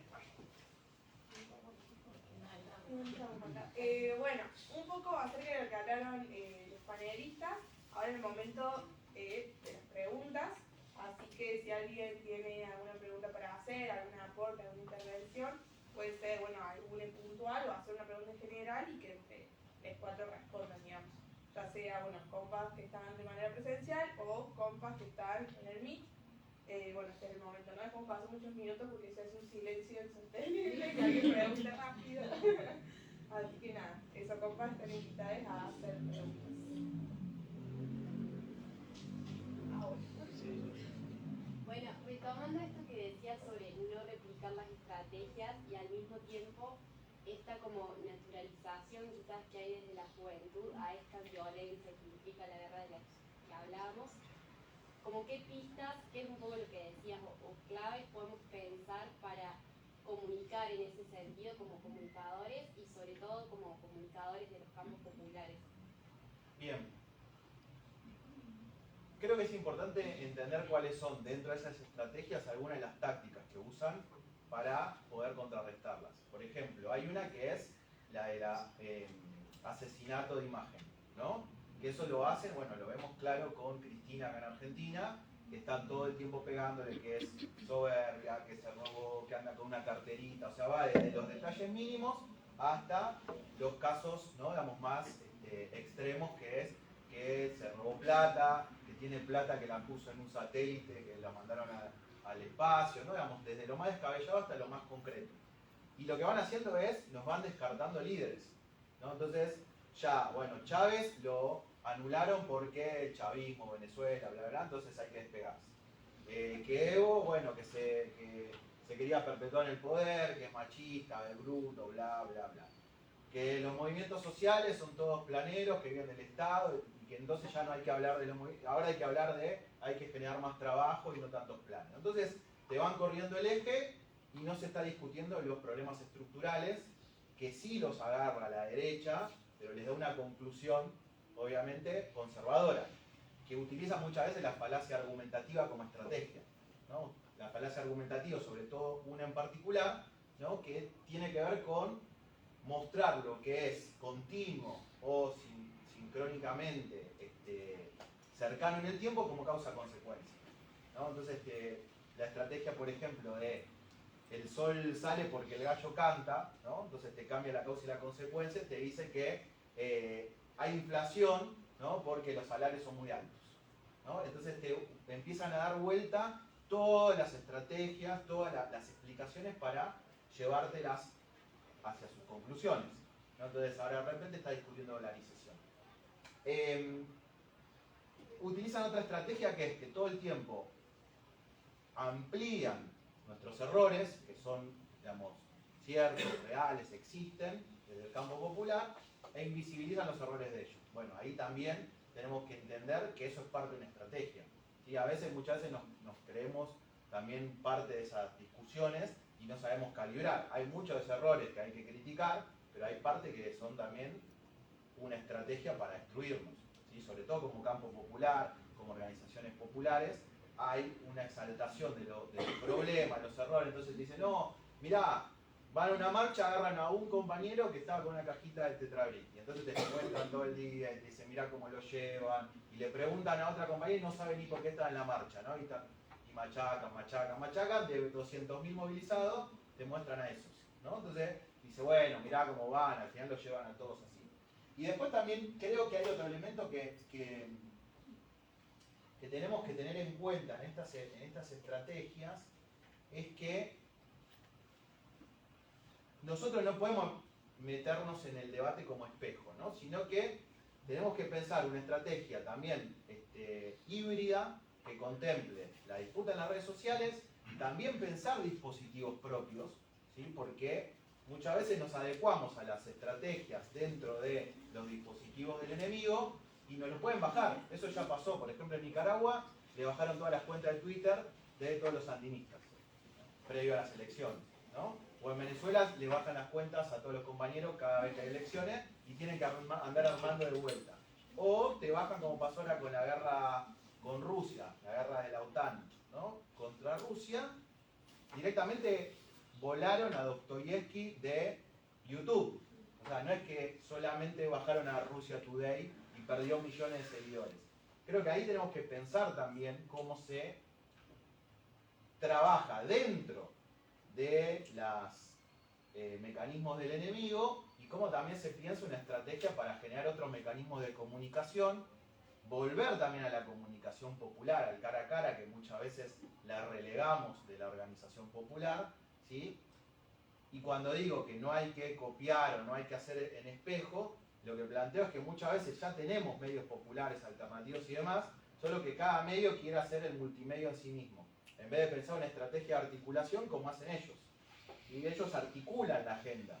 La misma noticia en contra de Venezuela, de Cuba, la publica Clarín, la publica El Comercio, la publica en los diarios de España de la derecha y así en todo el mundo. Sin embargo, nosotros no podemos coordinar ni siquiera una agenda entre distintas radios, no solo de Argentina, de América Latina, de una comunidad o de una provincia. Entonces, estamos pensando también fragmentadamente la comunicación, que no está mal como táctica, pero no estamos pensando en la agenda de conjunto, que es lo que ellos sí piensan y que obviamente trabajan y machacan todo el tiempo. Después. ¿Yo puedo hacer una pregunta? Bueno, primero, está siempre por ahí esta discusión de si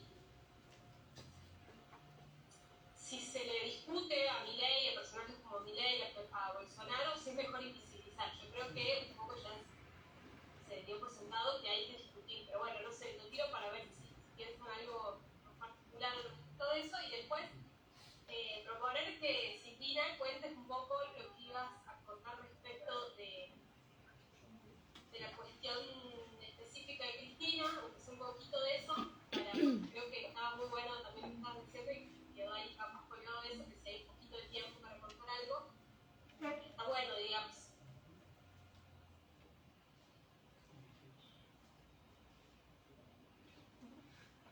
Sí, yo lo de si hay que invisibilizar o discutir, no sé, no tengo una respuesta clara, no tengo una respuesta clara con respecto a eso, así que dejo que otro compañero, si quiere, Marco, opina vos y yo después hablo de lo que opina, pero no sé.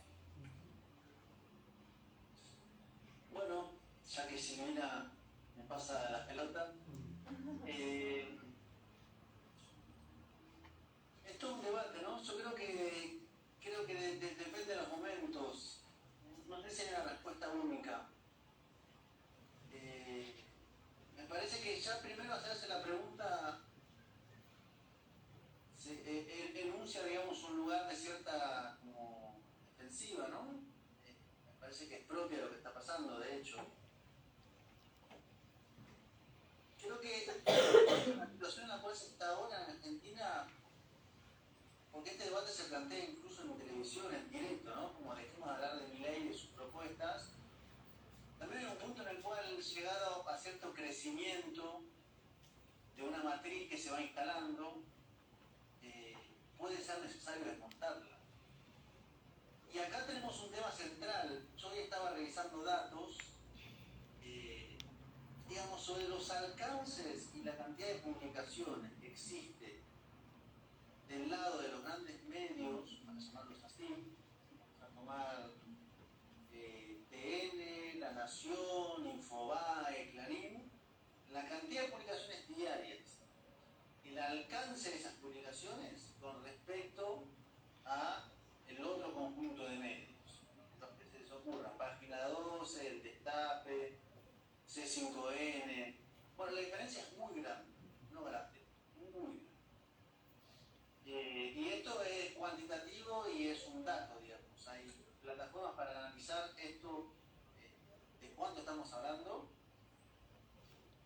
y estamos hablando de alcances absolutamente diferenciados. Entonces creo que estamos en un momento en el cual efectivamente no solamente estos grandes medios han, parece, trabajado sobre el despliegue de todas las herramientas que te permite el mundo de lo digital, y no tanto de este lado, sino que eso ha permitido evidentemente instalar una serie de discursos que puede que ocurra la necesidad de tener que desmontarlos. Parece que se está en eso. Me parece que en el caso concreto de lo que más habló de la dolarización, pues habrá que ver los resultados concretos. Creo que se ha logrado, pero esta es percepción personal, no es un dato, el cual no lo invalida, pero lo sitúa como percepción personal. Me parece que se ha ido apagando un poco, tal vez esa idea. Ahora, ¿cuál es el tema? Entre mi percepción, lo que veo en Twitter y lo que existe realmente en la mayoría, hay una distancia seguramente muy grande, digamos. Twitter es una plataforma donde se concentra lo más, si se quiere, político, y el debate de lo político no es la plataforma más masiva, y hay que hacer un relevamiento vía encuestas y vía las otras plataformas de redes, las que generalmente son más difíciles de abordar, a ver cuánto o no está escalando la idea de dolarización. En todo caso, creo que se salió a disfrutar eso por una necesidad de que se estaba instalando y que había que salir a, digamos, mostrar la inviabilidad y el precipicio a la cual conduciendo. Entonces yo diría que depende en tu caso. Evidentemente hay estrategias que tienen que ver con la provocación de cara a levantar determinado tema, porque la provocación genera indignación y la indignación es una pasión que suele operar así como volcanes, ¿no? Y creo que eso es de hecho la lógica en muchas de las redes sociales. Pero dejando de lado estas como cuestiones más diarias y de esta suerte de indignación tuitera, fabricada o más o menos espontánea, creo que sí a veces hay que salir a desmontar. Ahora, a mí lo que más me preocupa es la asimetría mediática, que es realmente muy grande. Ya no tiene que ver incluso solamente con aquello que se llamaba en el momento de la ley de medios. Estamos hablando no de la concentración de los medios, es un capacidad que hay para desplegar capacidad comunicacional y de convencimiento a través de lo que se llamaría el ecosistema digital, la territorialidad digital, que estamos hablando de que una plataforma o un medio con una buena jornada puede alcanzar 5 millones, 6 millones, 7 millones, 10 millones de personas. Ahora, eso implica, digamos, una capacidad que hay que tener en claro que es esta dimensión y cómo se la define, ¿no? Y creo que a veces ahí, en general, del lado de las izquierdas, del progresismo, del mundo nacional popular, se lo va un poco como minimizado, como diciendo, bueno, esto es un asunto de la derecha, nosotros, lo nuestro es otra cosa. Bueno, puede ser que lo nuestro sea otra cosa, pero también tiene que ser eso, porque eso permite construir candidatos. Digo, Milei es un candidato, entre otras cosas, crecido y sobreinflado, y puesto ahí con esteroides a través de los medios de comunicación, digamos. Y eso ha pasado con muchos de los candidatos de las extremas derechas. Entonces, bueno, creo que estamos en esa situación. Yo no creo que haya respuesta prefabricada. Creo que no hay que dejarse arrastrar en las agendas, si se quiere, del otro lado, pero creo que a veces también hay que salir a desmontar. Parece que hay momentos en los cuales es muy importante, en particular este que está pasando ahora en Argentina.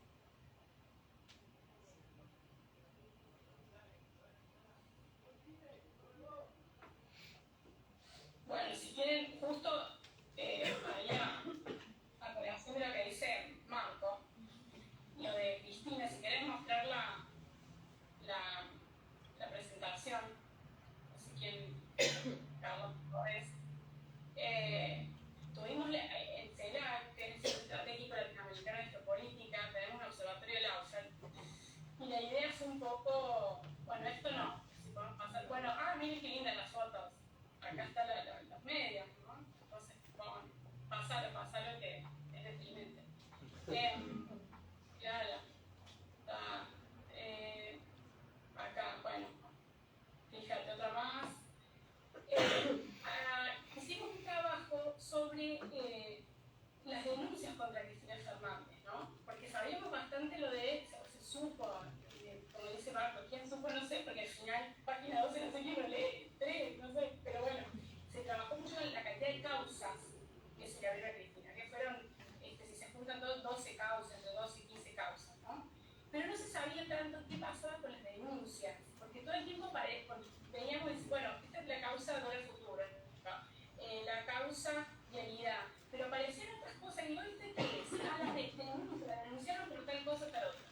Entonces, ahí lo que vimos es que Cristina Fernández, fuimos a Comodoro Pi a buscar la información, con Marcelo Marzonave, que es el genio de la vida, fuimos y dice, bueno, hicimos un recuento, 650 denuncias, desde que está digamos, en una posición pública de mucha visibilidad.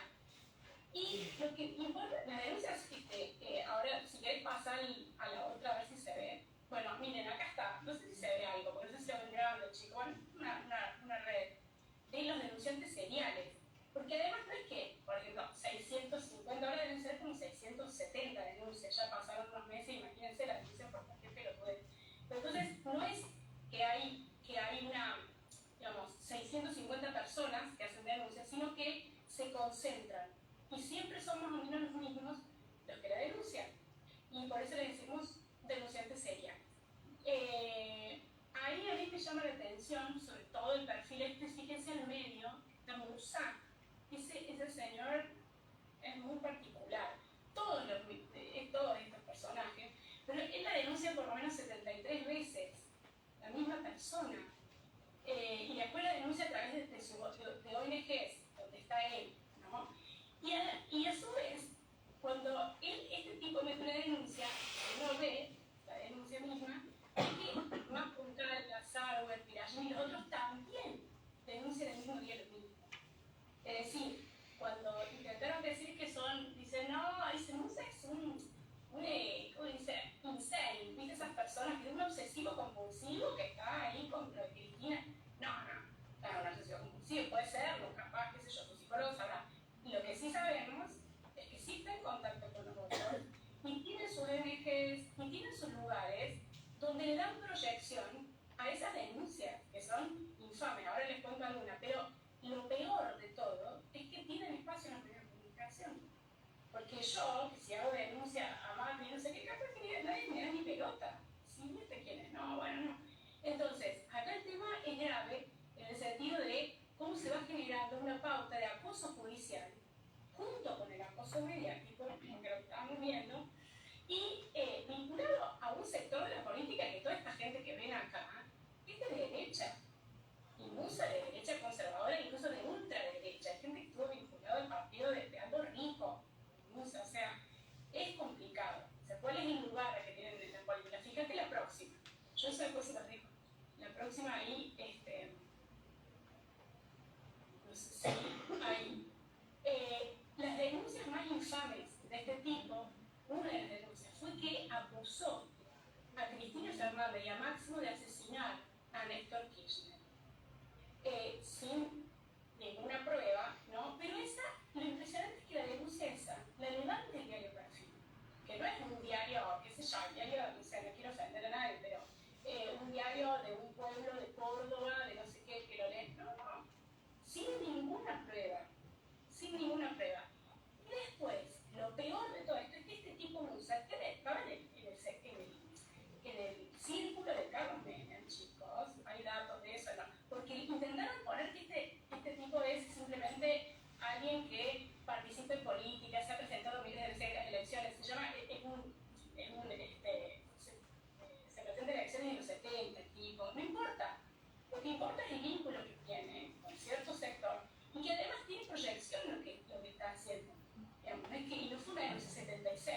Entonces, a los años, fíjense, años después, 3 años después, Menem, señor Carlos Menem, vuelve a insinuar que Cristina Kirchner asesinó a su marido y la noticia de nuevo toma vuelo. Mira, pasan las otras filipinas, para que vean, solamente no vamos a leer todo.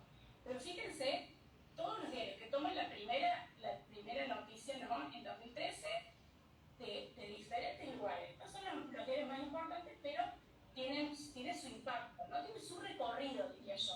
Algo realmente infame. Terrible, terrible además. Y mira, pasa a la otra, que es la última. Esta es cuando Menem desliza de nuevo lo mismo, en virtud de la denuncia que había hecho Musa, tomando esa denuncia. Entonces, esto sí, esto tiene un recorrido importante. Entonces, es un poco lo que tratamos de buscar datos para mostrar, cuando decimos que es un acoso, que es una persecución, esto es acoso.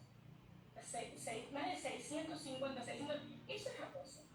Digamos, no es que lo digo, entonces está bueno esto que dice Marco, dice, bueno, ¿cuándo vamos digamos, hay un momento en que hay que tomar lo que hay y diseccionarlo e ir mostrándolo, esto es así.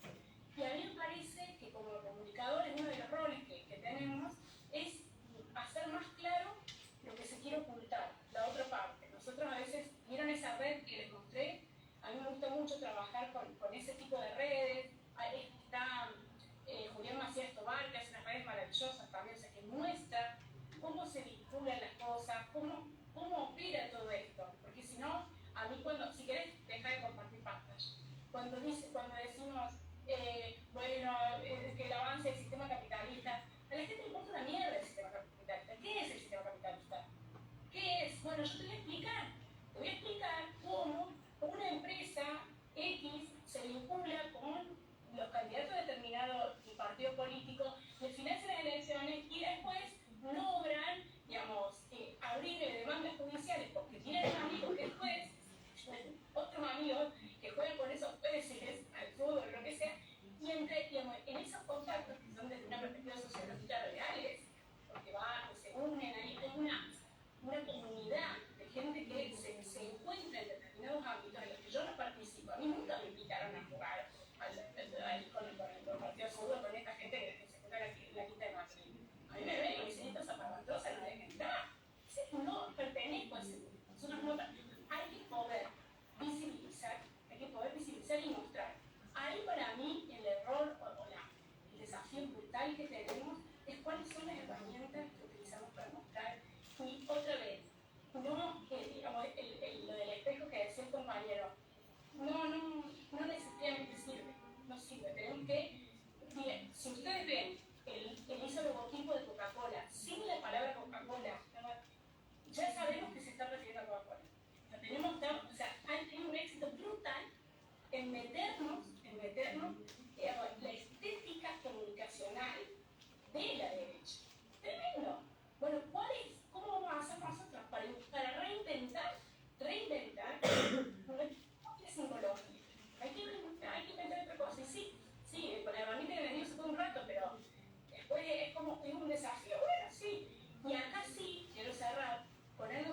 también, yo digo un compañero porque no sé ya quién es quién, del otro lado, si estuvieran con ustedes, pero lo que dice, qué importante lo que dijo del futuro apocalíptico, dice, tiene una frase que es maravillosa que dice, es más fácil, me lavaron la cabeza de tal manera que es más fácil pensar en el fin del mundo que pensar en la revolución.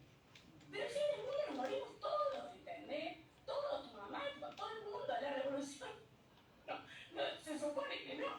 Pero no, digamos, nos quitan esa posibilidad de esperanza. De esperanza. Entonces, eso para mí, que trabajar desde ahí, y una cosa también, a mí me preocupa, pero el tema de cómo desde la izquierda y desde nuestras perspectivas críticas, cuando hablamos, estamos enfadados, enojados todo el tiempo. Como echándole la culpa a la gente de que no entendés que Milei es un pelotudo, un hijo de puta. Bueno, pero no es así. No va a funcionar eso. Y tampoco te digo que sea un jaritrita, no me sale, fíjense que a mí no me sale. Yo soy una de las primeras que a mí me llaman programas como esto de, ¿cómo se llama? Esto de Chile. Yo me levanto y no sé cuántas cosas digo. Pero la cuestión es esa, como cómo dar la vuelta. Y sí, la respuesta para mí es con la gente. Al final hay mucho de redes sociales, hay mucho impacto de lo que sí, pero la gente tiene necesidades diarias muy específicas y esos son los espacios donde tenemos que la militancia de izquierda, que fueron ocupados por las iglesias que no sé cuánto, digamos, ahí hay una disputa que es la guerra por los corazones y las mentes. Esa guerra por los corazones y las mentes está en lo cotidiano, en las necesidades cotidianas, para la mamá, las cosas para su chico, la escuela, las cosas de la escuela, del trabajo, o sea, hay, pero bueno, nada, quería compartir esto, gracias. Gracias. Ahí había un compa. Sí, yo me parece una pavada. Yo llegué tarde y justo cuando llegué estaban hablando de las derechas y quería saber qué onda, que lo he escuchado el término de una derecha nacional, por ejemplo.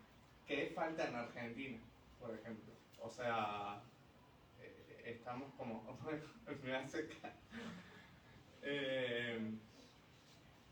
¿Qué les parece ese término, digamos? O sea, si se puede pensar en una derecha nacional, no sé cómo hacer, es como yo, para mí, los empresarios es derecha, pero no necesariamente lo sé.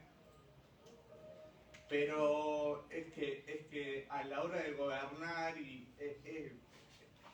es con todos, digamos, o sea, está la derecha también. E incluso hasta el vecino que vive al lado de mi casa, muerto de hambre, también capaz que tiene pensamientos de derecha, digamos. Entonces, yo entiendo esto de como el espejo que le decía, pero no sé, ahí me viene como la frase de que la revolución va por dentro, digamos, o sea, es un poco meterse en esas estrategias porque es lo que evidentemente garpa, perdón del término, esto de, no sé, que juegan con los sentimientos o qué sé yo y por eso como que captan tanto. Es como medio irracional, pero en cuestión de qué siento y de la bronca y del enojo no hay mucha racionalidad tampoco. Entonces, eso, cuando vine y escuché hablar esto de la derecha, que se me viene Estados Unidos, también esto de Trump y qué sé yo, que mencionaba Marco, pensar este término de una derecha nacional, igual que pensar en una oligarquía nacional, una cosa así. Como que lo he escuchado el término y no me termina de quedar claro a qué apunta, digamos. Y si se puede como decir un poco de eso, de qué opinan. Y otra cosa, perdón, es que ya hablaron un montón de cosas y me surgieron un montón de otras cosas. Esto de Milei, de darle lugar a Milei, por ejemplo, que a mí también me llama mucho la atención, sobre todo porque, bueno, yo sigo un periodista que es Tonietti, y que también, o sea, digo, ¿qué onda? Tonietti hablando de Milei, por ejemplo, que para mí es como súper referente y qué sé yo. Y pensar, digo, en una de esas es parte de una estrategia también, como de, bueno, como radicalizar la derecha y que son todo medio lo mismo, o sea, Milei, Bullrich, Larreta, etc. Como pensarlo como una estrategia comunicacional que creo que está haciendo, de ahí a que funcione otra cosa. Eso. Yo ahí capaz me tomo de lo de la... No sé si hay como una derecha nacional, pero sin duda hay una derecha popular, digamos, y en eso hay que hacerse cargo. En este momento en el continente, en prácticamente todos los países, las derechas que antes medían 2 o 3 puntos porcentuales, hoy son electoralmente competitivas. Hace 2 o 3 días estuvimos hubo elecciones en Paraguay. Un outsider, 1000 comillas, sacó 23 puntos porcentuales. Un tipo que quiere prohibir las cesáreas. O sea, un tipo que hace que Milei sea una carmelita descalza, con su nivel de radicalidad y violencia. Sacó 23 puntos. No solamente lo sacó, sino que denunció fraude, que le habían robado las elecciones y se movilizó con sus bases para tratar de tomar el Tribunal de Justicia Electoral. Nosotros fuimos a la movilización. La base de ese tipo es una base mucho más popular que la de la mayoría de los partidos de izquierda, por lo menos en el Paraguay. Entonces, una derecha popular tenemos. Y yo le digo un poco esto en el sentido de que partamos de la premisa de que no hay riesgo de que subestimemos la importancia de la comunicación. Somos comunicadores, comunicadoras y estudiantes de comunicación. Ese riesgo acá, por lo menos, no está. Sin embargo, yo creo que para ciertos progresismos la comunicación se volvió una especie de chivo expiatorio para ocultar los problemas que no son comunicacionales, sino que son políticos y de economía política. Digo, yo he escuchado cosas en la Argentina como el problema del gobierno de Alberto es que comunica mal. Porque, no sé, en tantos días construimos 50 casas y lo comunicamos mal. Por eso avanza la derecha. No, hermano, la derecha avanza porque cuando construiste 50 casas, 500 se quedaron sin casa. Son inquilinos, son ocupas, son sin techo. Ese es el problema, digamos. O sea, nosotros no podemos abstraer los debates de la comunicación de los problemas de la política y la economía política. Y no podemos abstraer las narrativas de las infraestructuras. Yo creo que estamos en una especie de loop en el cual solamente estamos discutiendo narrativas, que está bien, hay que hacerlo, pero el mundo no se mueve por una batalla de narrativas. Las relaciones de sentido son una parte de las relaciones de fuerza y no lo contrario. Yo siento que a veces dejamos de pensar en las relaciones de fuerza. Yo no quiero ser determinista, pero les puedo asegurar de que si la Argentina en vez de haber 107 puntos de inflación anual hubiera uno, y en vez de 60% de niños pobres hubiera ninguno, a Milei en estas elecciones le iría bastante peor. No sé si no saca ningún voto, pero le iría bastante peor. Entonces, yo creo que esa separación entre los debates de la política y la economía son por lo menos eso, porque terminan ocultando cosas y no de casualidad son muy afectos a esas estrategias los líderes timoratos y las figuras políticas vacilantes, digamos, ¿no? Porque realmente se esconden en problemas de comunicación. Yo creo también que tenemos un problema, y entrando en este debate que plantean los compas, que es muy interesante con las redes sociales, un problema de adaptación pasiva a las redes sociales. Hoy no está en debate que hay que estar en las redes sociales, digamos, hay que plantear un cavernícola, digamos, es un debate absolutamente ridículo. Obviamente que hay que estar ahí, y estamos ahí, en todas las que surjan, digamos. Pasamos de Facebook al Twitter, al Instagram, al TikTok, y mañana estaremos en la que se llame como se llame, donde haya gente disputando sentidos. Pero nuestra adaptación hasta el día de hoy es puramente pasiva, porque discutimos la narrativa, y eso lo sugería Gonza, no estamos discutiendo la infraestructura. Todos esos mecanismos de poder político y comunicacional tienen infraestructuras. Las redes sociales hoy son cajas negras que no sabemos cómo funcionan, salvo las redes sociales digitales libres, que uno les puede ver el esqueleto, digamos. Los algoritmos de las redes sociales corporativas son invisibles, no tenemos ningún tipo de soberanía sobre lo que pasa ahí adentro. Y eso creo que explica un poco el debate de las fake news. Las fake news no solamente circulan porque tienen operaciones de guerra comunicacional, como muy bien explicaba Silvina, también circulan porque las redes sociales están programadas en base a criterios de rentabilidad. Lo que el algoritmo promociona es lo que es más visible, lo que capta la atención de las personas, que es lo que genera más datos y genera más ventas. veces seguimos pensando que los medios de comunicación son como solo aparatos ideológicos, ¿no? Como medios que el sistema capitalista usa para legitimarse.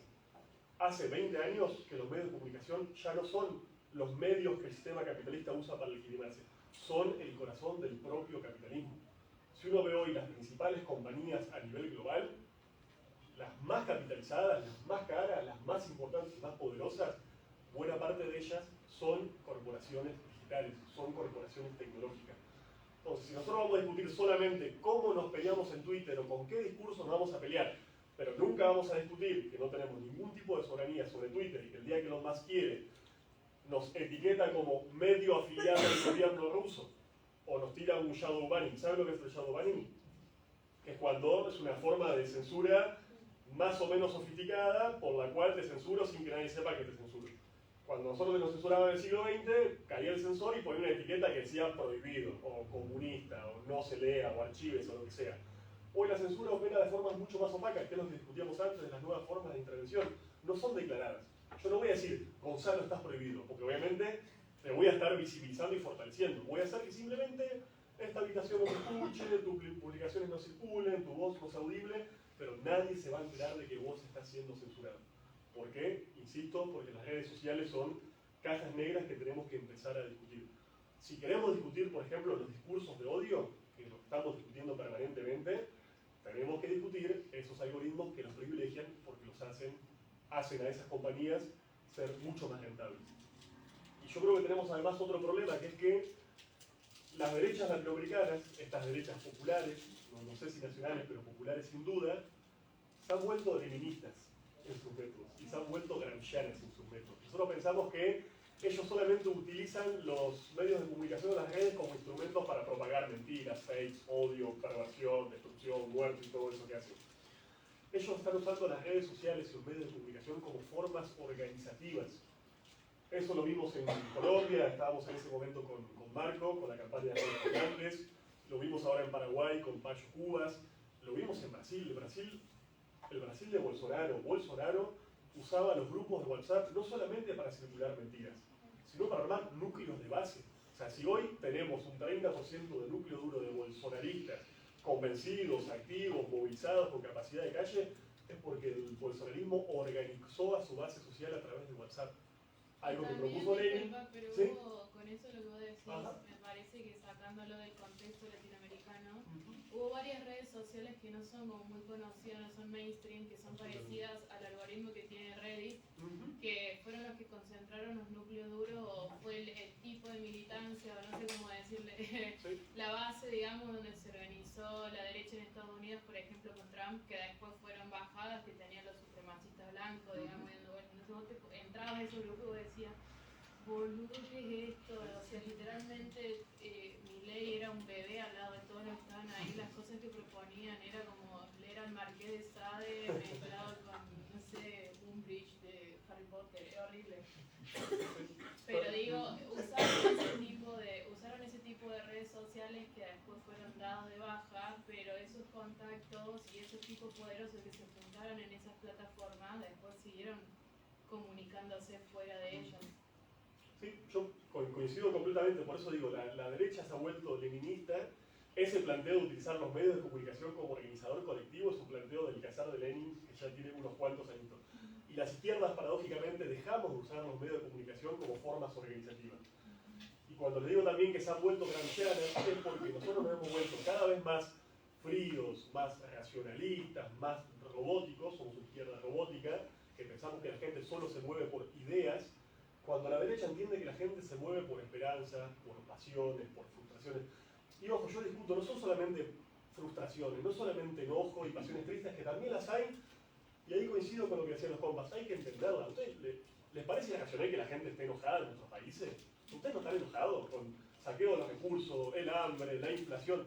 Obvio que la gente está enojada, no culpabilicemos a la gente que se enoja, entendámosla y empaticemos con ese enojo, porque obviamente la criatura humana se mueve por pasiones, por sentimientos, y la derecha también, además de esas frustraciones, vende esperanzas y utopías. Son utopías reaccionarias que obviamente que no nos gustan, pero son utopías, y nosotros dejamos hace un buen rato de participar en el mercado global de las utopías. Entonces me parece que esa concepción de la derecha, su utilización de los medios compleja, es muy inteligente y básicamente creo que es muy buena porque han aprendido de nosotros. Han aprendido de cosas que antes hacíamos y que por algún motivo dejamos de hacer. Entonces, solo para cerrar la idea, creo que tenemos que discutir las narrativas, pero hay que discutir las infraestructuras. Hay gente que está proponiendo, por ejemplo, leyes para la regulación de datos.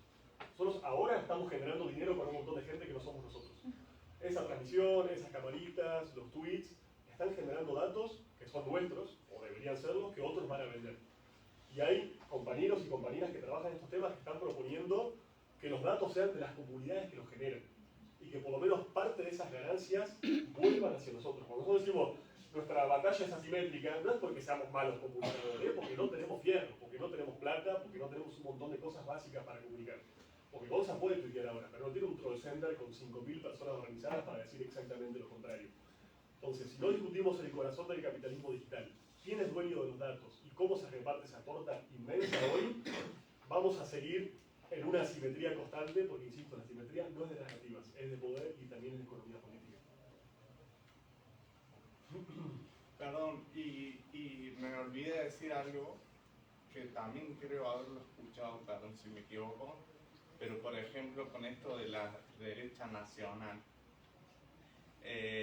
Por ejemplo, en Francia, yo no sé, perdón si me equivoco, ¿cómo es el presidente Macron?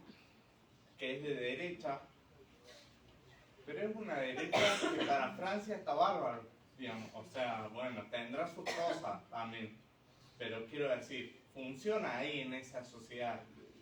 Pasará lo mismo en, no sé, en Estados Unidos, no sé, pero eso como, y lo relaciono con esto de la derecha nacional, si bien vos, y tuvo buenísima la aclaración de que es más popular que nacional. Esto como, ¿qué tienen ellos que no tenemos nosotros, digamos? O sea, ¿qué? Eso pensaba, como el ejemplo de Macron en Francia, como una derecha que tira para su población, por ejemplo. Pero, digo, hubo muchísimas manifestaciones en el último tiempo, organizarias, sí. Entonces, o sea, ¿en qué sería funcional, digamos, cómo el pueblo estaría contento con esas medidas que justamente se organizaron y manifestaron para que... Bueno, ese fue un ejemplo de que algo de la edad jubilatoria, algo así fue, ¿no? Que Es una reforma jubilatoria, o sea, se extiende la edad para jubilarte y hay como otras reformas. Un paréntesis antes de que sigamos la rosca. Marcos se tiene que desconectar, ¿sí? Porque bueno, por compromiso ya acá, pero te agradecemos un montón por haberte sumado, por los aportes. Fue muy importante que compartieras este panel con nosotros, así que nada, muchísimas gracias. Respondelo de Francia, Marco. ¿Vos que sos de francés? ¿Claro una isla de Francia o...? No. Así que nada, eso, bueno, por ahí podemos responder eso que decir el compa y bueno, un poco ir cerrando porque no sé, son las 9:20, no sé en qué está la comunidad, pero estamos como hace bastante, pero bueno, terminamos con esta última pregunta, esta rosca, y le vamos dando un cierre si les parece. De última, si quieren seguimos rosqueando después con una birra o algo, pero me cierra la facu, así que... Interesante. Por supuesto. Claro, después metemos birritas, seguimos rosqueando, pero ahí sí quieren comentar algo respecto a lo que dijo ahí el compa. Yo haría una diferencia ahí de, no sé si aglutinaría como las derechas, sin tener en cuenta primero la diferenciación entre lo que son el norte global y el sur global. ¿Sí? No es lo mismo un nacionalismo en el primer mundo, ¿sí? Que por sus características, por la composición de los estados nacionales, sobre todo en Europa, o sea, habría que remitirse a la salida de la Edad Media en Europa y la conformación de la sociedad francesa como Estado-Nación, y qué implica el Estado Nacional en los países del tercer mundo o el sur global, porque ahí aparecen diferencias. No es lo mismo el nacionalismo desde los imperios, desde el corazón del imperio, que el nacionalismo de un país colonizado, tercermundista, del sur global. O sea, en un caso el nacionalismo dentro del imperio es fascismo, es expansionista y es la dominación de otros pueblos. El nacionalismo en los países como el nuestro implica la defensa de la soberanía y de los intereses nacionales y del pueblo, ¿sí? Porque necesariamente para poder, si se quiere, hasta incluso desarrollarte mínimamente, tenés que confrontar con ese otro poder que te está sacando los recursos, ya sea de forma extractiva o sobreexplotando tu población. Yo haría esa diferenciación general porque no podés pensar como las derechas, las izquierdas, o sea, hay una división de intereses y asimetrías de poder. Europa, Estados Unidos es una cosa, los países que estamos acá somos otra. Ahora, la derecha francesa tiene sus características particulares y el nacionalismo francés también, por la propia conformación del Estado francés, que es uno de los más antiguos de Europa, que no se da de la misma manera en Alemania o en otros países, que si lo analizamos, por ejemplo, ahora con la guerra con Ucrania, digamos que Francia mantuvo cierto grado de autonomía frente a la subordinación del resto de Europa con la política de Estados Unidos. O sea, básicamente Alemania sacó el revólver y se pegó un tiro. O sea, es una política que le digitó a Estados Unidos, cortó toda su industria que estaba abastecida del gas ruso sin ningún beneficio. Ninguno. Francia siempre tuvo cierto grado de autonomía en esa disputa que tenía con Inglaterra y con Alemania como una potencia, pero lo dejaría ahí. Sí me parece importante decir que en América Latina las derechas suelen ser antinacionales, porque se identifican en una lógica colonialista con una identidad de la metrópoli. Entonces vos lo que vas a tener a lo largo de la historia de la conformación del Estado Nacional en América Latina son derechas que quieren ser Estados Unidos, Inglaterra o Francia. Entonces, desde la propia conformación de los estados latinoamericanos, es muy difícil rastrear sectores conservadores nacionalistas. No es que no los hubo, pero digamos que las clases dominantes suelen ser antinacionales, antipopulares, por lo general, y se basan en el comercio exterior. Cuestión que le da una sustentabilidad económica, no es que solamente se identifican porque son cipayos colonialistas que quieren ser franceses o yanquis. Su base económica de sustentación depende del mercado exterior y no del mercado interno. Eso se intentó con procesos nacional populares, sobre todo en los años 30, los años 50, en algunos países de América Latina, ¿sí? Pero nuevamente, como la hegemonía de los sectores económicamente dominantes está orientado hacia el mercado internacional, esos sectores de la industria nacional no pudieron dominar a los otros y terminan subordinándose ideológicamente a los otros.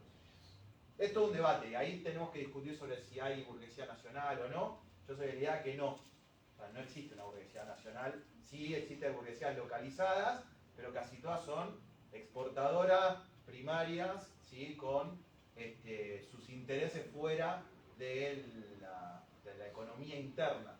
Y eso los vuelve derechas antinacionales. Y si uno mira las dictaduras, sobre todo de América Latina, en particular la de Argentina, es conservadora en términos sociales y de derechos, pero es ultra neoliberal en términos de lo económico, con destrucción de la industria nacional, de los sectores organizados a nivel local, y el inicio, junto con Pinochet, de la vanguardia neoliberal, ¿sí? Que está fundada en la escuela de Chicago. O sea que el nacionalismo es retórico, pero económicamente son la vanguardia neoliberal de la escuela austríaca, la escuela de Chicago, que van a implementar esa política de transferencia de recursos a Estados Unidos y en particular dentro de Estados Unidos a la fracción dominante que es financiera y no de capitalismo industrial, como sí hubo en algunos países de un desarrollo industrial